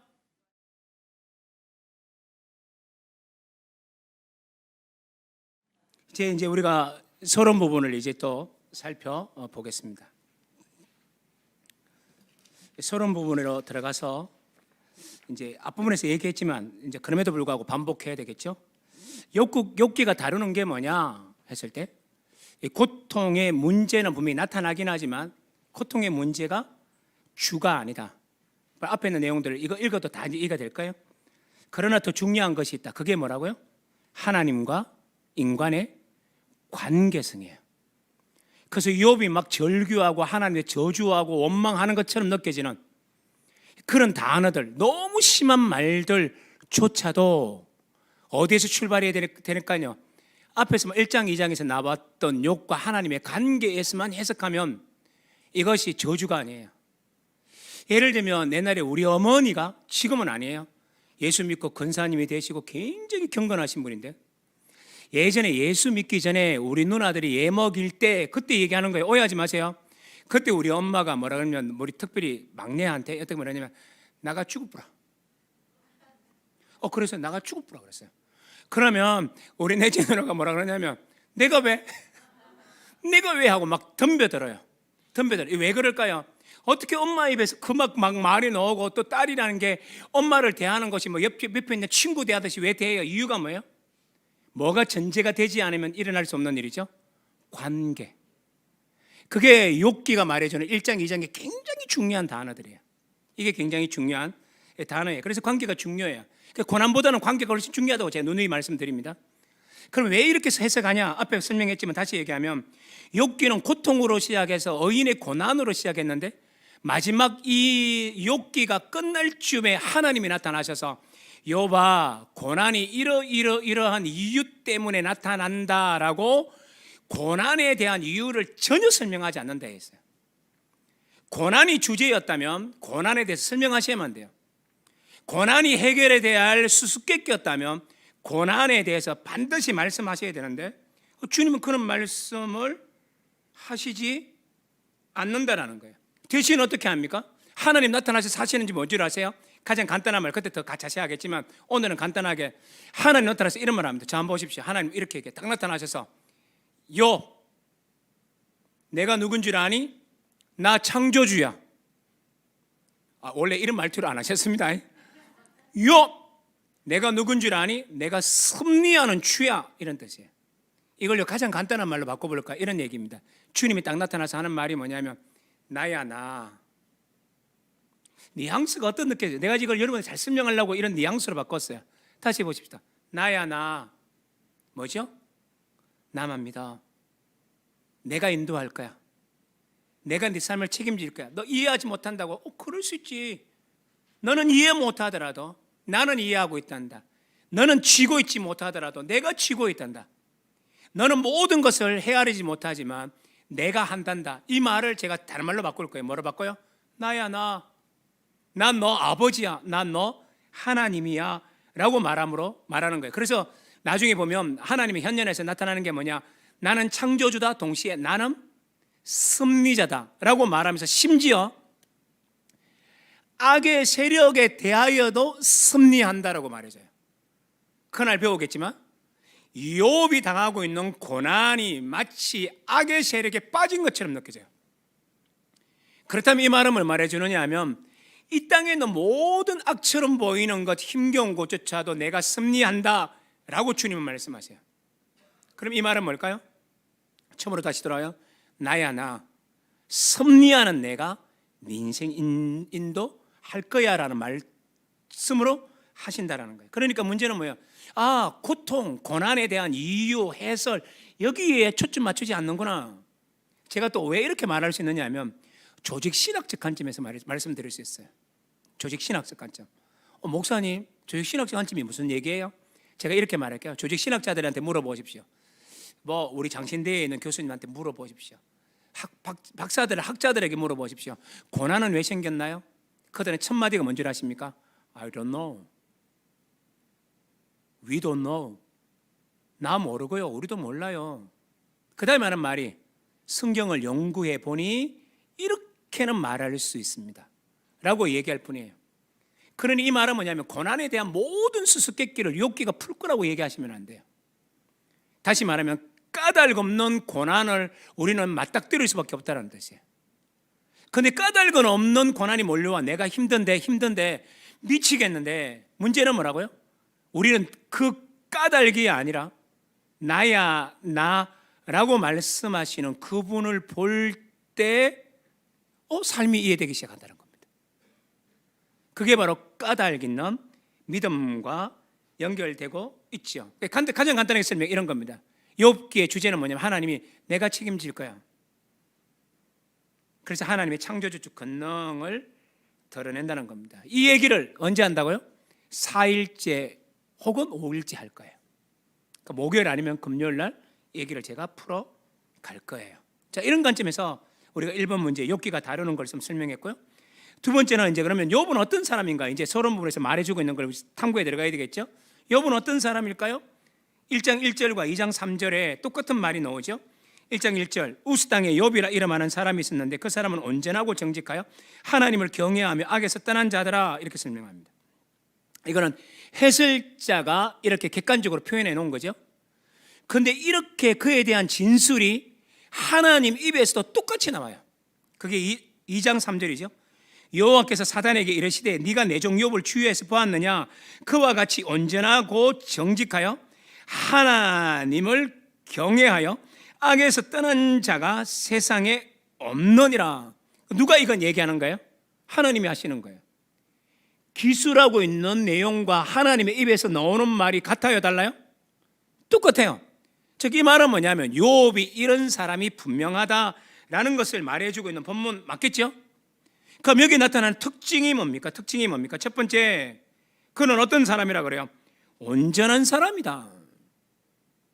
온전하다는 말 뜻이 뭘까요? 이거 가장 간단하게 설명하고 지나가요. 온전하다는 말은 뭐냐면 개인적으로 윤리적으로 성실한 사람이라는 뜻이에요. 개인적인 자질을 말하는 겁니다. 그래서 히브리 단어는 탐이라는 단어를 써요. 탐. 두 번째는 정직하다라는 말을 써요. 정직하다라는 말인데 이 정직하다라는 말은요 어떤 단어냐 하면 올바른데 어떻게 올바르냐? 개인적인 게 아니라 개인적인 차원을 뛰어넘어서 사회적인 차원에서. 그럼 욥은 어떤 사람이에요? 개인적으로 경건할 뿐만 아니라 타인을 대하는 관계성 속에서도 멋진 사람이에요. 그러니까 이 말은 뭐예요? 칭찬받는 사람이라는 것을 말해주고 있죠. 세 번째는 또 뭘 말해주느냐 하면 하나님을 경외하며 악에서 떠난 자라라고 말합니다. 아까 제가 경외라는 말은 앞부분에서 굉장히 많이 설명해 드렸어요. 경외라는 말은 뭐라 그랬나요? 하나님의 하나님다우심과 나의 한계의 이 간격의 어마어마함을 알고 하나님의 하나님다우심을 인정하는 거죠. 그죠? 그 나타나는 간격에 스스로 압도되어져서 느끼는 감정이라 그랬잖아요. 그럼 어떻게 살겠습니까? 하나님 앞에서 경건하게 살 수밖에 없죠. 그게 경외예요. 그 경외심을 가진 사람은 하나님이 보시기 때문에 어디에서 떠난 자로 살까요? 악에서 떠난 자로 살죠. 그래서 경외의 결과물이 뭐냐? 악에서 떠나는 겁니다. 예를 한번 들어보죠. 보디발의 아내가 예뻤을까요? 난 잘 몰라요. 그러나 고대 문헌에 의하면요 애굽의 여성들의 화장술을 뛰어넘는 변장술은 너무 뛰어나 모든 사람이 아름답게 보였어요. 저는 몰랐는데 어느 날 갑자기 아내가 깔깔깔깔깔깔 웃으면서 여보 이거 한번 보라 그랬어요. 안 본다 그러니까 아 이건 꼭 봐야 된다 그러더라고요. 안 본다 그러는데 꼭 한번 보여준 게 있었어요. 그게 보여준 게 뭐냐, 나도 보고 너무너무 웃었어요. 여보 이 얼굴이 된다?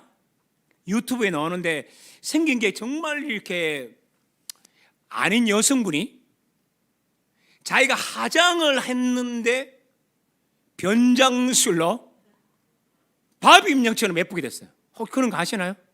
역시 우리 대구 제일교회 성도님들 경건하셔가 이런 건 안 봐요. 제가 아내한테 그랬습니다. 우리 교회 성도들 본받으라고. 아내도 우리 예언이가 그 얘기해줘가지고 저한테 보여줬거든요.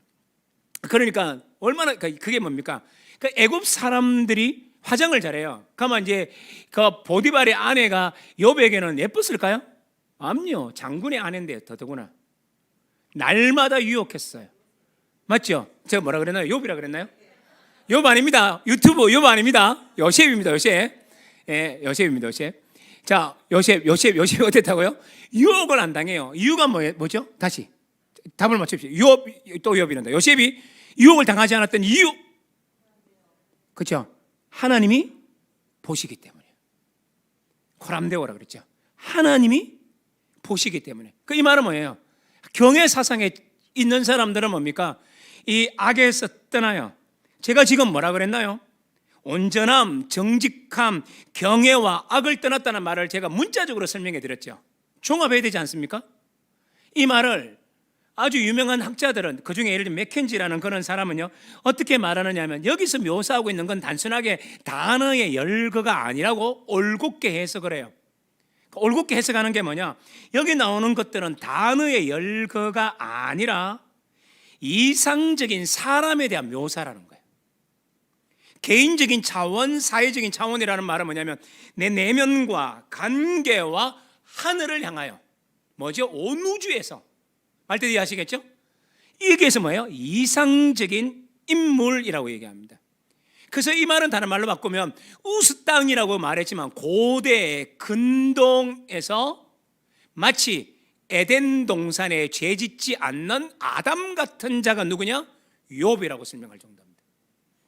그러니 오늘 본문에서 말해주고 있는 것은 이 사람은 이거 뭐 우리가 막 상상할 수 없을 정도로 경건한 사람이라는 것을 1장에서 이미 말해주고 있다는 겁니다. 하나님의 관계성 속에서. 여기까지 이해가 되시죠? 자, 그런데 오늘 본문의 문제는, 욥기의 문제는 뭡니까? 이런 사람에게 잔잔잔잔 뭐가 임했어요? 고난이 임했다는 거예요. 왜요? 그 중에 한 가지를 이렇게 얘기합니다. 이유가 뭐냐?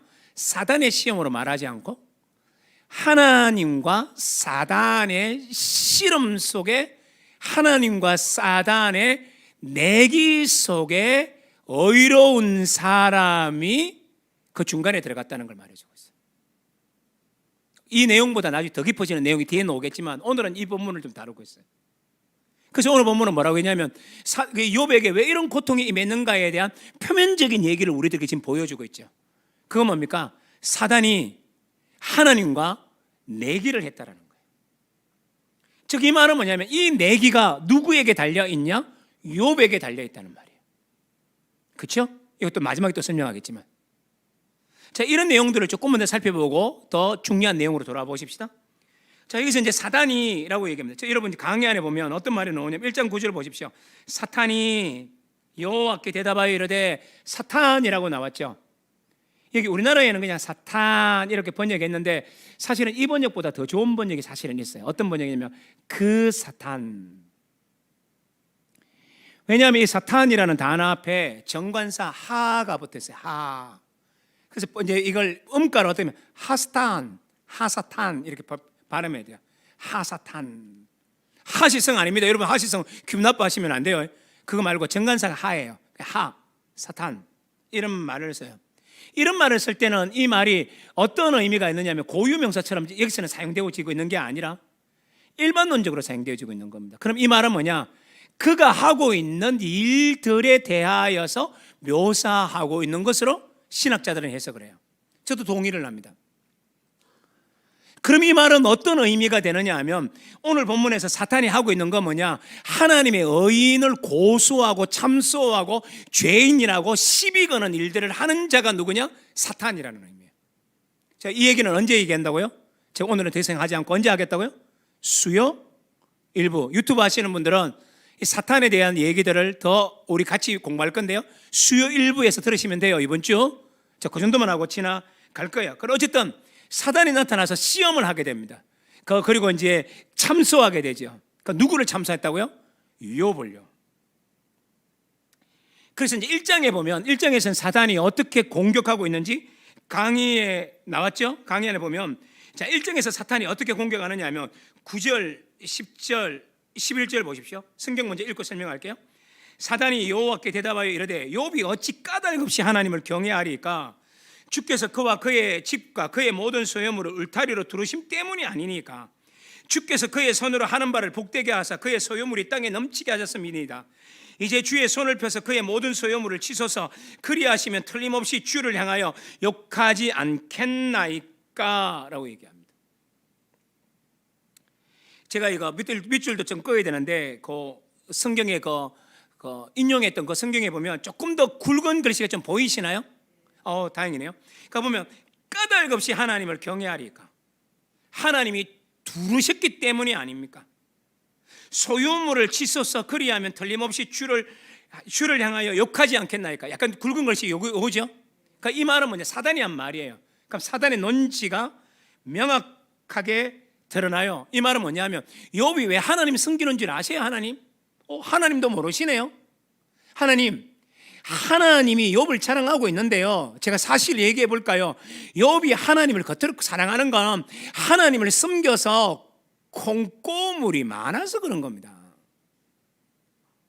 그렇게 얘기하는 겁니다. 그 핵심이 뭐라고요? 사단의 논지는 콩고물이 많아서.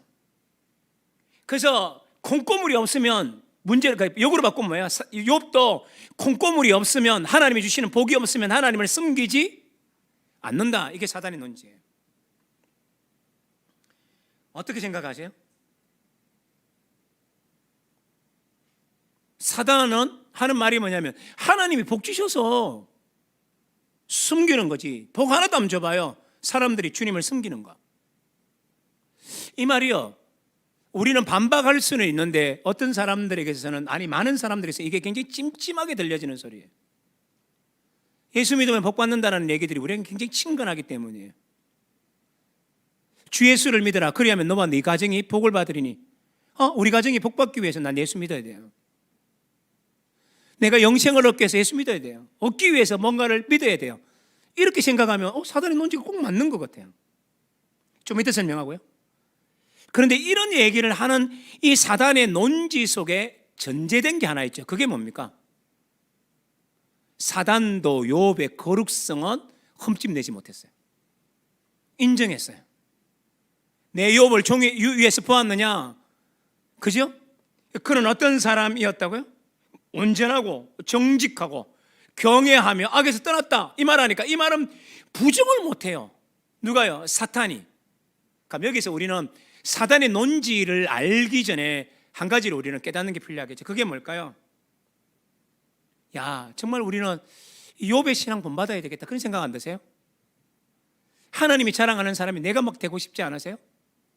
하나님이 대구제일교회를 탁 보면서, 여러분을 보면서, 유튜브 여러분 같이 하고 있는 여러분 보면서 하나님이 여러분 스스로를 향해서 하나님 이렇게 말하는 걸 듣고 싶지 않으세요? 난 저 사람이 정말 자랑스러워, 내 딸이 자랑스러워, 내 김 집사가 너무너무 자랑스러워 라고 막 하나님이 만방에 막 자랑하고 싶은 사람, 그렇지 않나요? 어떤 목사의 글을 읽었는데 가슴속에 와닿아서 밑줄을 꺼놓은 걸 오늘 제가 좀 한번 여기서 좀 설명해도 괜찮을 것 같아요. 어떤 목사가 이런 얘기를 하더라고요. 뭐라고 얘기하느냐 하면, 성경을 읽다가 성경에 줄을 긋지 말고 여러분의 삶의 줄을 꺼라. 말들이 해요? 성경에 줄 긋지 말고 삶의 줄 꺼래요. 이거 성경을 읽다가 은혜 되면 막 빨간 줄 껐잖아요. 나도 이렇게 되기를. 거기 껐지 말고 어디 거라고요? 삶에서. 근데 우리 거기 잘 됩니까? 나도 지금 얼굴 좀 가릴게요. 그게 잘 됩니까? 잘 안 되는데 욥은 어떻게 살았어요? 그렇게 살았어요. 욥이 그렇게 살았대. 욥이.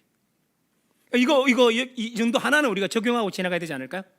그러니까 우리 어떻게 돼? 주님, 나도 욥처럼 거룩한 사람이 되게 하여 주시옵소서. 기도하는 거예요. 이 정도 얘기하고. 이제 그러면 사단의 논지를 다시 돌아보십시다. 그게 뭐냐면, 사단의 논지는 어떤 거냐면요, 신명기 신학과 그 신학을 왜곡하는 것의 차이점에서 왜곡하는 사람 나타나요. 신명기 신학의 핵심은 이거예요. 잘 들어보십시오. 하나님을 섬기라. 그러면 하나님이 돌보시고, 그러면 너희에게 복이 넘치리라. 순서가 어떻게 돼요? 하나님을 잘 섬기라. 그러면 하나님이 돌보시고, 그 결과로 뭐라고요? 복을 받게 된다는 뜻이에요. 근데 사단은 여기에다 뭘 살짝 집어넣어요? 앞에 뭔가를 집어넣어요.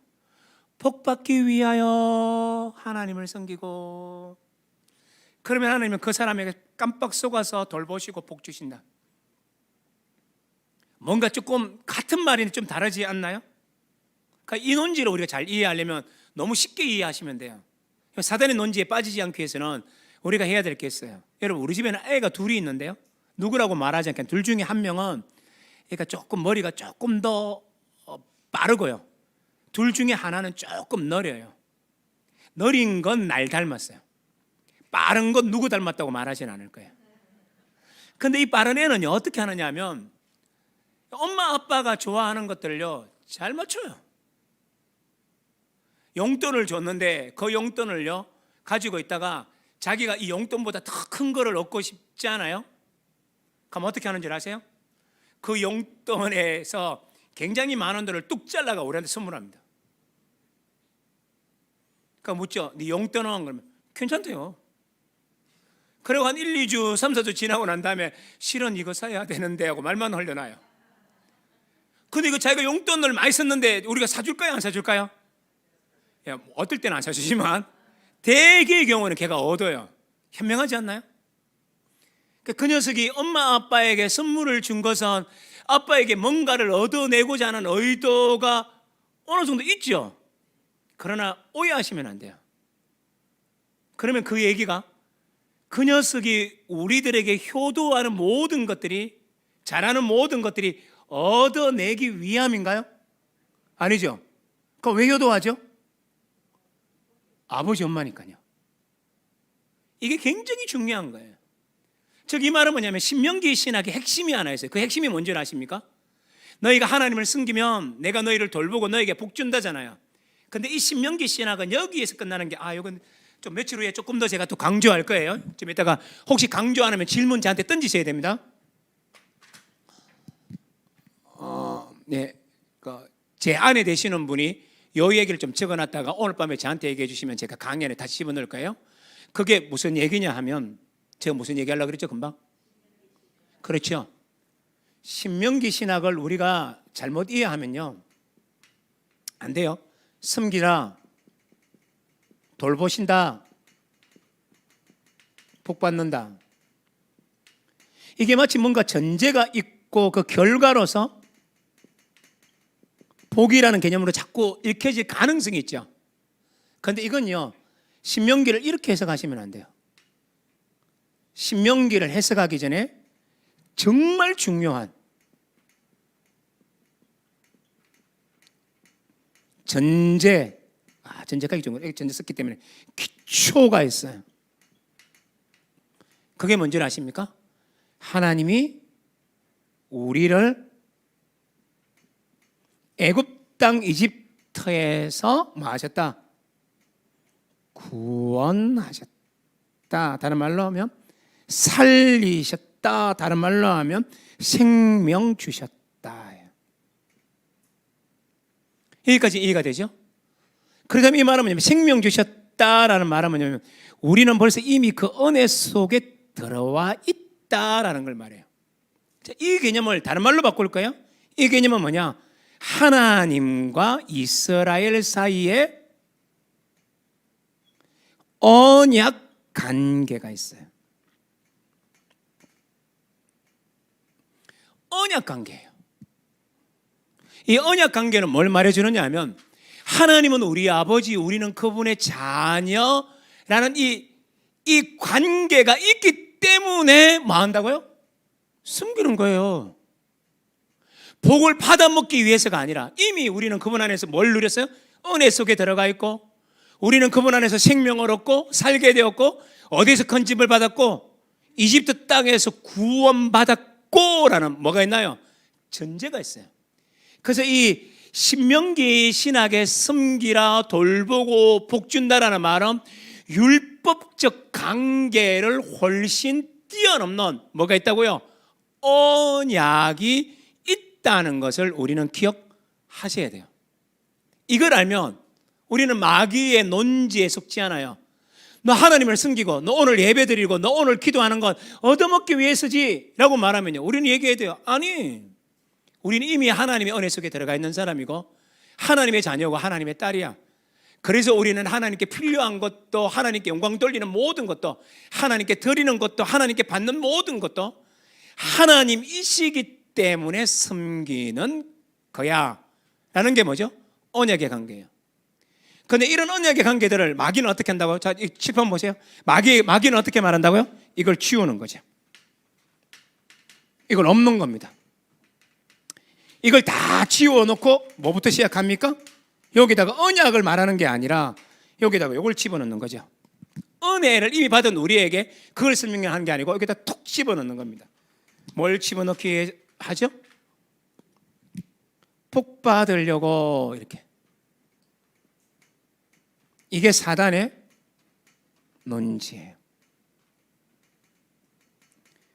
콩고물이 있기 때문에 주님을 섬긴다라고 말할 때 여러분의 마음은 이제 설명하셔야 돼요. 제가 이렇게까지 우리의 신앙을 변호하면서 말씀을 드렸지만 그럼에도 불구하고 엄밀하게 이제 우리는 두 가지 앞에 서 있는 사람이 돼요. 첫 번째는 뭐냐? 하나님을 정말 사랑해서 신앙생활하는 사람과 사단의 논지대로 얻기 위해서 신앙생활하는 사람이 양자로 갈려질 수 있어요.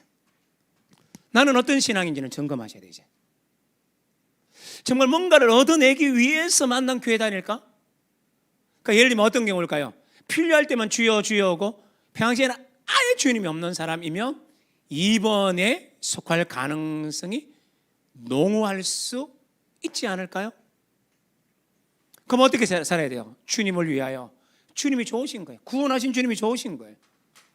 여러분 이 가사 아까 앞에서 1부 때도 얘기했는데 하늘을 두루마리 삼고 바다를 먹물 삼아도 그 크신 하나님의 사랑을 다 기록할 수 없다는 게 과장법이 아니라 축소한 가사라는 걸 이해하셔야 돼요. 그런 의미에서 우리는 하나님의 사랑 속에 좀 더 깊이 젖어야 된다는 것을 우리에게 말해주고 있겠죠. 자, 그렇다면 이 말은 뭘까요? 앞에서 우리가 했던 것처럼 사단의 논지에 우리는 속을 이유가 없어요. 그게 1장에서 우리들에게 말해주는 사단의 시험이에요. 2장으로 빨리 넘어가 볼까요? 2장에서는 어떻게 되면 사단의 공격이 어떤 식으로 나타나느냐 하면 물론 이제 건강을 빼앗는 것 아닙니까? 그것뿐만 아니라 한 가지가 더 있어요. 그건 뭐냐? 밑에 성경 한번 보십시오. 욥이 제 가운데 앉아서 질그릇 조각을 가져다가 몸을 끓고 있더니 그의 아내가 그에게 이르되 당신이 그래도 자기의 온전함을 굳게 지키느냐? 하나님을 욕하고 죽어버려라. 이렇게 얘기하고 있죠. 그럼 여기는 사단은 누구를 충동해요? 아내를 충동한다고 해석할 수 있어요. 나중에 조금 더 밑에서 조금 더 다른 얘기도 좀 하겠지만 요 얘기를 또 언제 하냐? 수요 일부 때 얘기할 거예요. 그러니까 이번 수요 일부는 꼭 들어야 되겠죠. 사단이 활동하는 영역은 어떤 영역이냐? 사단이 직접 나타나서 예를 들면 우리가 길 가는데 하얀 소복을 입고 머리를 휘날리고 피를 좀 이에 막 붙이고 가시칼을 물고 우리 앞에 나타나서 하는 그런 식으로 사단이 역사하지 않는다는 말이에요. 사단은 어떻게 역사할까요? 누군가 사람을 이용하여.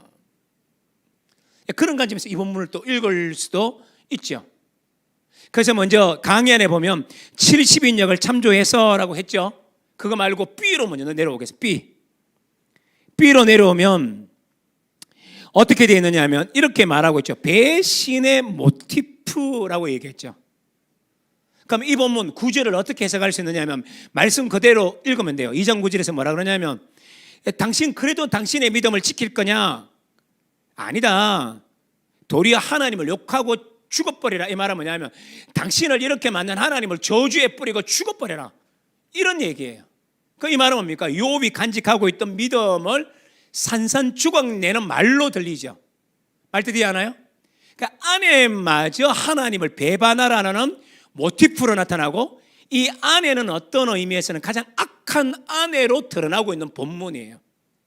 이렇게 아내를 사용했다라고 해석하는 것이 전통적인 해석이에요. 이제까지 배웠던? 알겠죠? 깔뱅부터 시작해서 많은 사람이 이렇게 해석을 해요.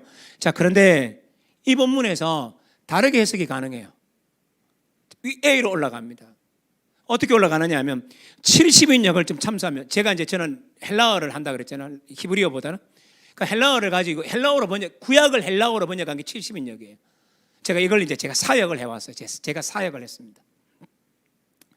다른 데 사역한 놓은 게 있는데 저도 괜히 오기로 제가 사역을 한번 해봤습니다. 그러니까 제가 사역한 것들 한번 읽어볼게요. 여기는 어떻게 했냐면 70인역에는 우리나라에 나오는 말씀보다 더 많은 말들이 여기 기록되어 있어요. 그러니까 그 헬라어 성경을 제가 해석한 겁니다. 다른 해석이 많이 있는데 여러 판이 있는데 그냥 제가 한 것만 설명할 거예요. 제가 한 것만 읽어볼 거예요. 괜찮죠? 그 해석에는 별반 다르지 않습니다. 제게 아주 엉터리 아닙니다. 저도 합니다. 자, 그러니까 이제 했는 게 한번 읽어볼게요. 많은 시간이 흘렀을 때 욥의 아내가 그에게 말했다. 그 이제 아내가 하는 말이에요. 얼마나 오랫동안 이렇게 했을 겁니까? 그냥 읽을래요? 괜히 했네. 보십시오. 나는 구원을 기다리며 좀 더 기다리겠다. 그렇게 당신은 말씀하셨는데 여보, 이제 이 세상 사람들은 더 이상 당신을 기억하고 있지도 않답니다. 우리의 자식을 기억하는 사람도 없답니다. 해산의 고통도 애써서 기론 수고도 다 헛된 것이 되어버렸답니다. 당신은 벌레가 바글거리는 이곳에서 모든 삶을 허비하며 앉아 있고 있군요. 그리고 나는 방황하며 누군가의 집에서 종처럼 일을 하며 이러한 고된 노역에서부터 벗어나는 해지는 시간만 기다리는 처량한 신세로 나는 살아가고 있답니다. 그러니까 자신도 너무너무 힘들다는 거예요. 팥줄부 일을 하기도 하고 종일들도 하고, 옛날에는 부자였으니까 종을 부렸잖아요. 이제는 자기가 뭐가 됐어요? 종처럼 하고 있다는 거예요. 이 집 저 집을 돌아다니고 있다는 거예요. 너무 힘드니까 빨리 일 끝나고 집에 돌아갈 날만, 집에 돌아가 봤죠. 힘들지만 그래도 그날만, 이 말은 뭡니까? 그 정도로 힘들다는 거예요. 내가 이렇게 살아갑니다. 나는 방황하며 라는 말을 번역할 때 원더링이라는 말로 저는 번역하는 게 좋아서 방황하면데, 다른 번역에는 이 집 저 집을 일하러 다니며, 그게 더 의역으로 좋지만 저는 이렇게 번역을 했어요. 그래서 마지막에 하는 말이 말이에요. 제발 여보, 하나님을 향하여 뭐라 말씀을 하세요. 하나님께 당신의 마음속에 있는 얘기를 하세요. 그리고 죽으세요. 이 말은 뭐냐면 요즘 말로 하면 안락사 하라는 거예요. 그러니까 이게 꼭 나쁜 말이 아니에요. 그러니 이 말은 뭐냐면 하나님 앞에서 당신의 의로움을 드러내고 죽어버리세요. 그러니까 이 말은 뭐냐면 꼭 이 여인이 배발의 모티프로 얘기한 게 아니라 남편과 더불어 고난도 동참하고 어려운 일들도 하고 했던 여인으로 해석되기도 해요. 그런데 제가 순서는 70인역을 A로 했고 배반의 모티프를 B로 했잖아요. 그래서 왜 B로 했느냐 하면 B가 아직까지는 전통적인 해석에서 더 많기 때문에 안전을 위해서 B를 얘기했지만, 최근의 신학자들은 A도 많이 얘기하고 있습니다. 그러나 A로 해석하든 B로 해석하든 욥에게는 뭡니까? 모두가 떠나갔다는 겁니다. 자기가 가지고 있는 모든 것들을 잃어버렸다는 것을 말해줍니다. 그래서 몇 절을 보느냐 하면, 우리 성경을 혹시 여러분 2장 8절 아까 강의한 위에 보면 2장 8절 나오죠? 보시면 어떻게 되나요? 욥이 뭐라 그래요? 제 가운데 앉아서 질그릇 조각을 가지다가 몸을 끌고 있더니, 그릇을 가지고 몸을 끓는다. 이 말은 뭐죠? 간지러운 게 미치는 거예요. 여러분 혹시 간지러움 한번 당해봤습니까? 했군요. 저는요, 작년 1년 동안, 작년 2월부터 시작해서 올해 2월까지, 여러분 아직 제 몸을 아무도 못 볼 수가 없지, 참. 못 봤죠? 제 아내는 봤거든요. 제 아내는 봤거든요. 이런 말할 수 없을 정도로 병원 가도 이유가 없대요. 이유가 없대요. 제가 살이 빠졌었잖아요. 2년 동안. 살이 조금 올라 그러는데 또 이게 또 괴롭히더라고요. 그 의사가 똑같은 진단을 내리더라고요.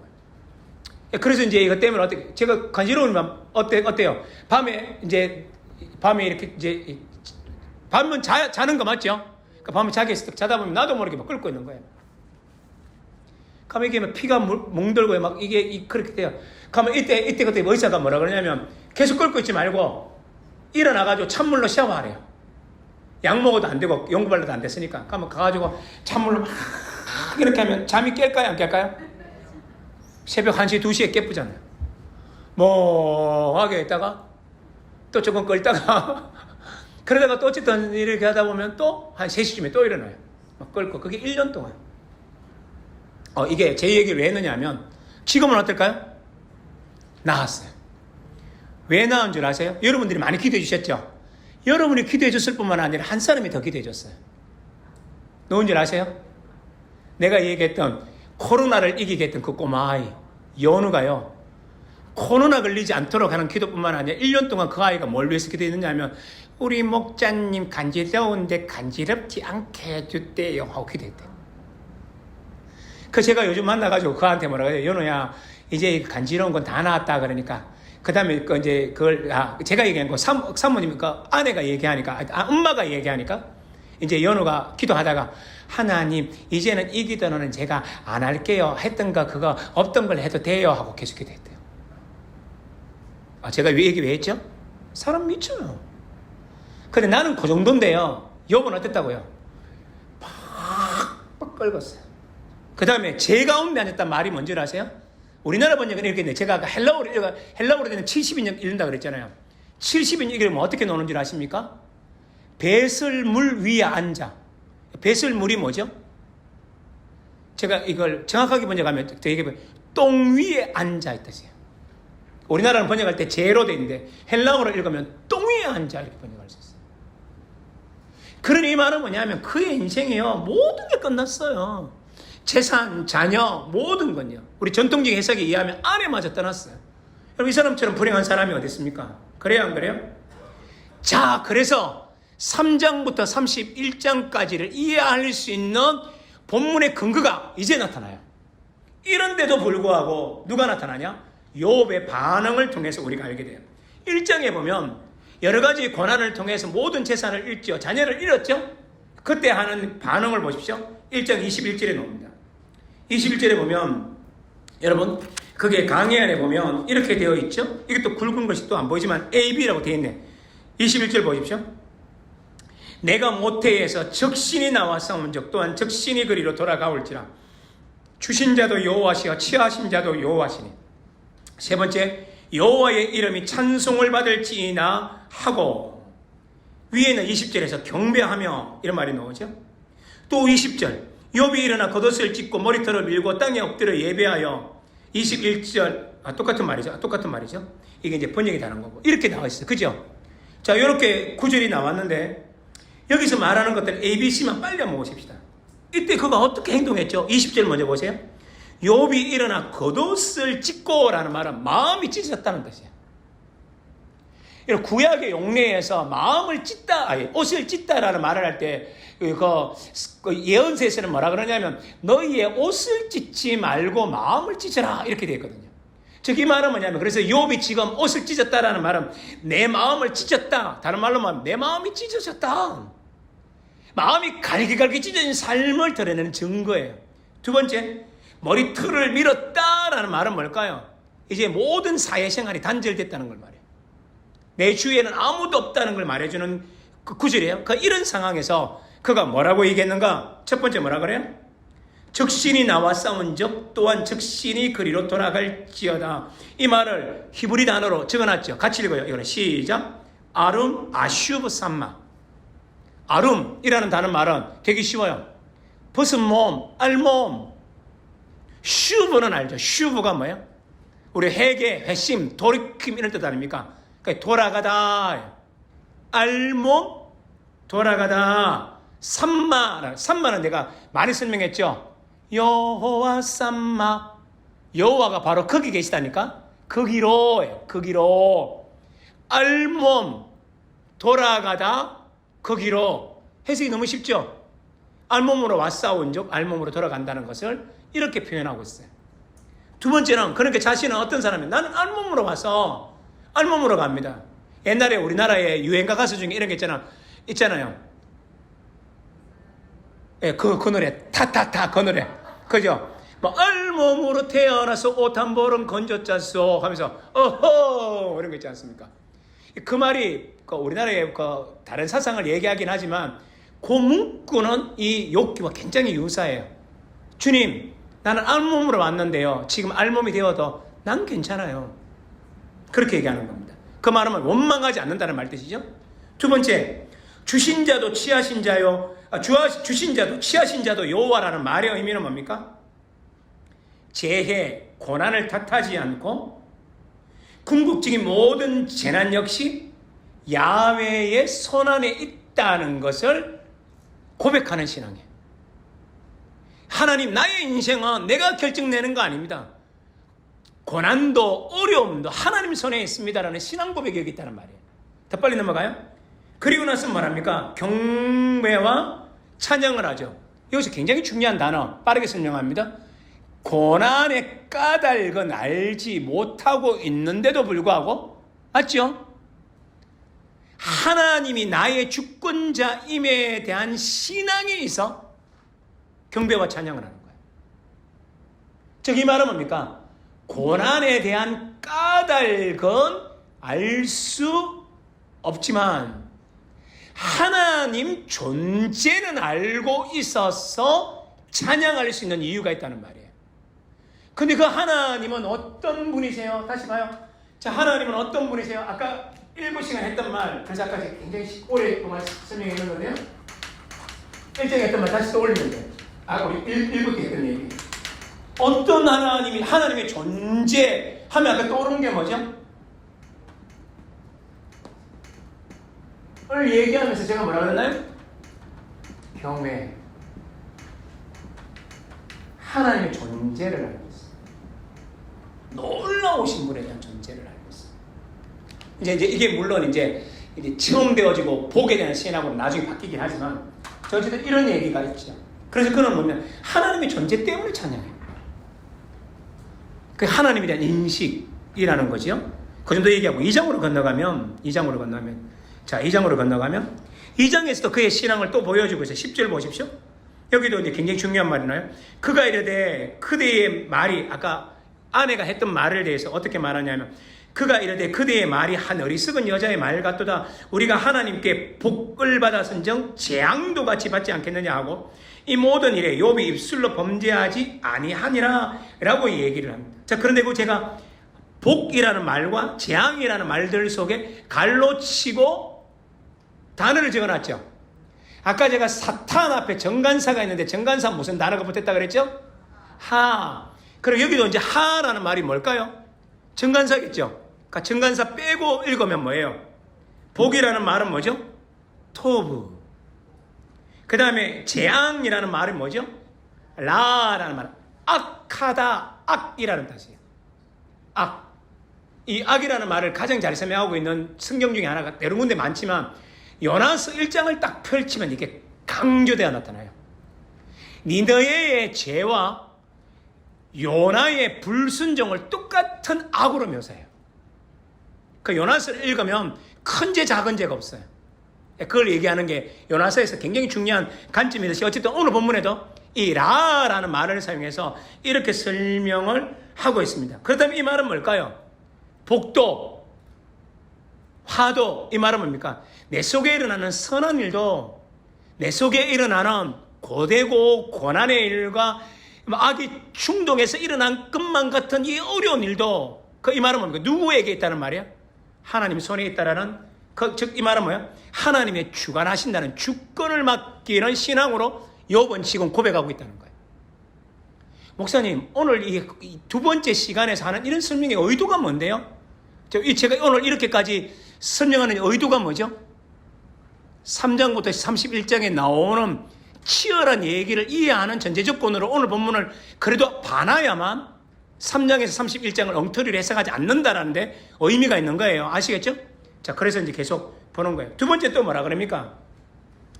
이렇게 말하죠. 그래서 이 모든 일에 욥이 입술로 범죄하지 아니했다라고 하면서 한마디도 하나님에서 부정적인 얘기를 하지 않아요. 어떻게 생각해요? 까닭없는 고난이 왔는데도 불구하고 이렇게 하나님을 찬양하는 것이 마땅한 신앙인가요? 어떻게 생각해요? 제가 앞부분에 그게 아니라고 말씀을 드렸는데, 그래서 이 믿음을 어떻게 말하느냐면, 이건 한번 따라 하시는 게, 밑에 적어놨나? 적어놨네. 그래서 제가 뭐라 그러느냐면, B 보십시오. 제가 이제 이런 말을 썼죠. 그러면 이 욥이라는 이 욥은 하나님에 대한 막연한 생각으로 어려움이 와도 그러나 하나님 믿을 라고 말하는 피동적인 믿음이 아니에요. 도리어 이 믿음은 무슨 믿음이야? 적극적인 믿음이라는 것을 우리에게 보여줘요. 왜 그러냐? 빠르게 좀 설명해야 될 것 같은데, 2장 12절 13절 보십시오. 눈을 들어 멀리 보매 그가 욥인 줄 알기 어렵게 되었으므로 그들이 일제히 소리를 질러 울며 각각 자기의 겉옷을 찢고 하늘을 향하여 티끌을 날려 자기 머리에 뿌리고 밤낮 7일 동안 그와 함께 앉아 있었으나, 누가 이렇게 했죠? 친구들이. 욥을 보자 말자 끔찍해요. 어떻게 했다고요? 겉옷을 찢고 티끌을 향하여 머리에 뿌리고 밤낮 7일 동안 함께 있으면서 말도 하지 않았었어요. 왜 그래요? 이유가 뭐예요? 같이 읽어요. 시작.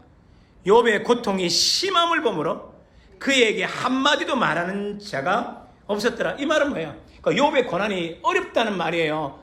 어렵다는 말이에요? 쉽다는 얘기예요?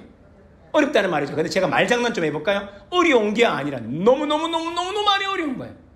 사람의 말로 표현할 수 없다는 말이에요. 자, 그렇다면 이 말은 뭐냐? 고난은 현실입니까? 이상적으로 가상에서 일어나는 일들입니까? 욥에게는. 욥이 지금 고난 망하는 이 친구들이 봐도 말문이 막히고 7일 동안 말도 못할 정도로 이거 끔찍한 걸 말하는 거냐. 제가 아까 뭐라 그랬죠? 제 위에 앉았나이다. 제가 헬라어로 해석했을 때 어디 위에 앉았다 그랬죠? 똥 위에 앉았다 그랬죠? 맞나요? 그러니까 이게 사람이 사는 건가요? 아까 제가 질거려서 온몸을 이거 막 끓는다 그랬죠?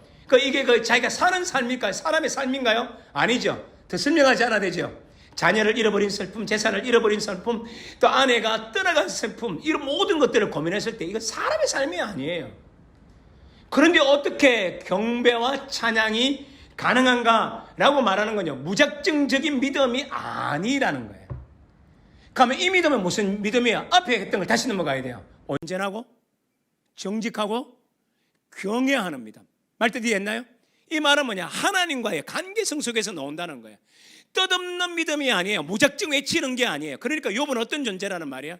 하나님을 올곧게 인식하고 만나고 체험했던 존재라는 걸 여기서 보여주는 거예요. 그러니까 그의 믿음은 대단한 거예요? 대단하지 않는 거예요? 대단한 거예요. 여기서는 그 1, 2장까지요. 3장부터 좀 달라지지만, 그러니까 이런 엄청난 얘기를 한 거예요. 이런 이제 욥을 보니까 이 욥의 신앙은 예를 들면 하나님께 다시 어쩌라도 내가 좀 살아나야 되니까, 회개하고 하나님께 복받아야 되니까 어떻게라도 하나님 앞에서 뭐 좀 잘 비가지고 이 어려운 일들을 극복하기 위해서 이 신앙을 보이는 건가요? 아니요. 그럼 왜 해서 이런 신앙을 보이는 거죠? 하나님을 아니까, 하나님이 누구인지를 아니까. 말뜻 이해하시겠죠? 그래서 이 믿음을 버티는 거예요. 자, 잠깐 있어 멈출까요? 제가 지금까지 했는 이 이야기가 왜 중요해요?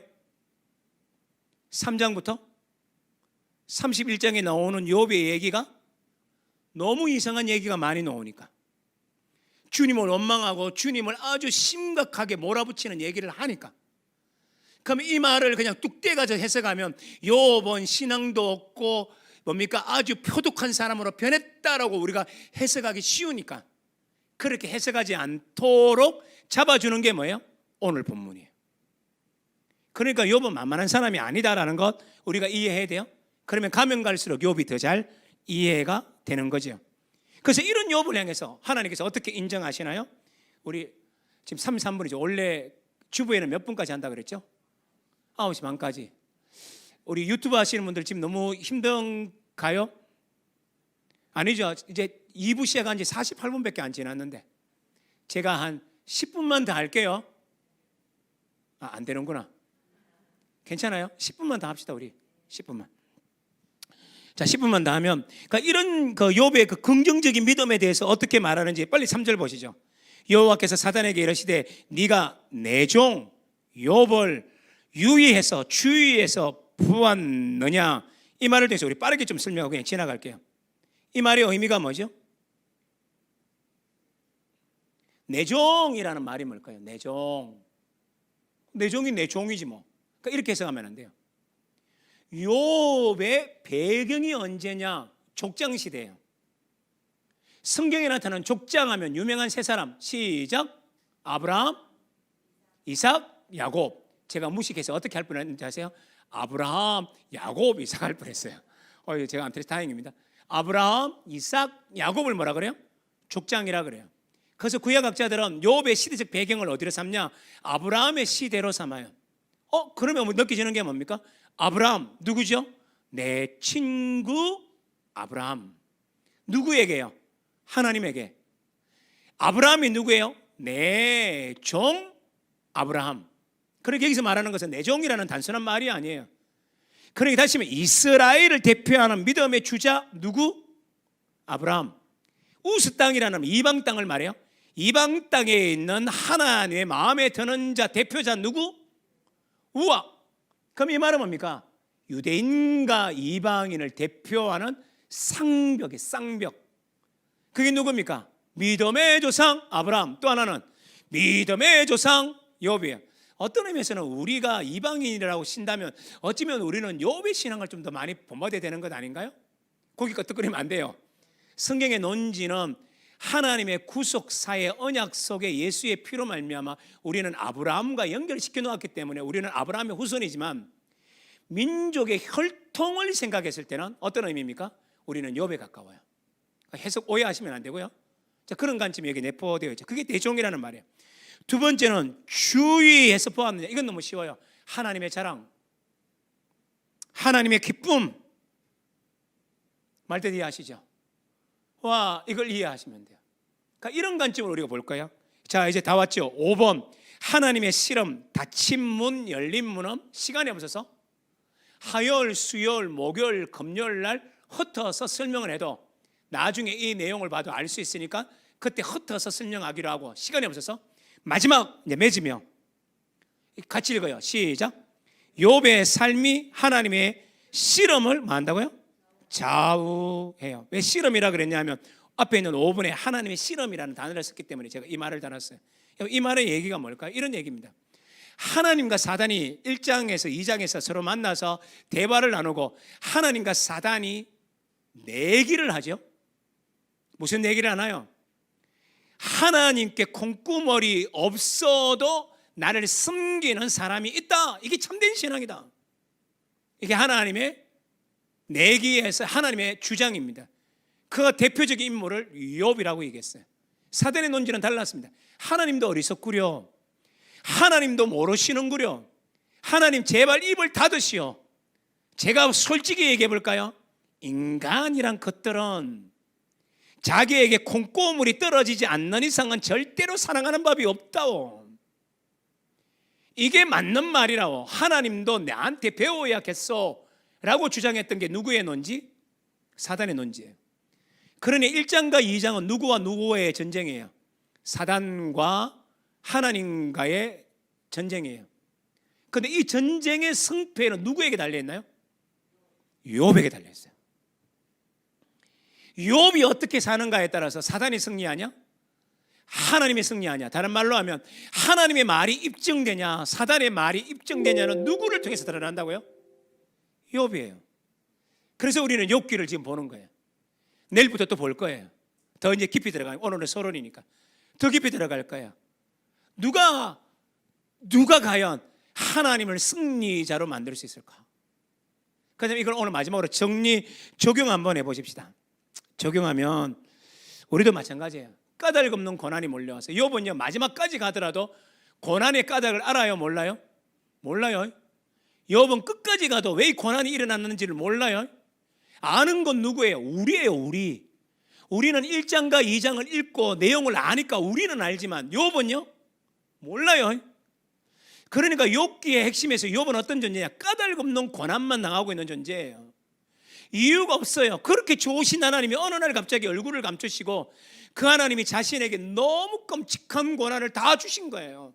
말도 안 돼요. 내가 주님 그렇게 사랑하는데, 내게 주님밖에 없는데, 난 주님을 그렇게 아꼈는데, 난 주님한테 모든 걸 드렸는데, 내게 주님밖에 없었는데, 누구에게 말해도 주님은 내 사랑이라고 고백했는데, 하나님이 어떻게 하세요? 나에게 이런 모진 고통, 상상할 수 없는 고통, 저주 같은 고통을 임하게 하셨어요.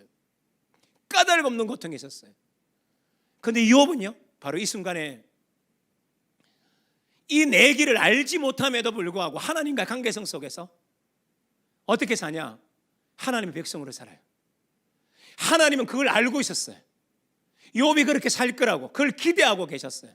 그래서 욥이 그렇게 삶으로 말미암아 전쟁의 승패는, 씨름의 승패는 누구에게 기울어요?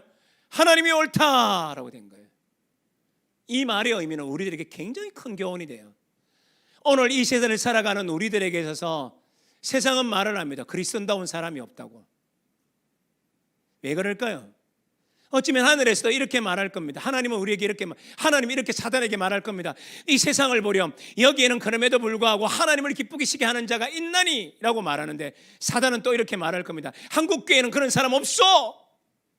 어쩌면 그런 전쟁이 일어나고 있을지도 몰라요. 이때 하나님은 우리들에게 뭔가를 살라고 얘기하는 것 아닐까요? 주님, 내가 거룩하게 살겠습니다, 하나님의 나라와 영광을 위해서 살겠습니다라는 까닭 없는 고난 속에서도 하나님에 대한 올곧은 경외 사상 속에서 하나님을 향하여 거룩하게 사는 것이 승리를 누구 쪽으로 돌린다고요? 하나님에게. 이 얘기는 나중에 좀 더 보충되어지는 문제이긴 하지만 오늘의 결론은 여기서 내리셔야 돼요.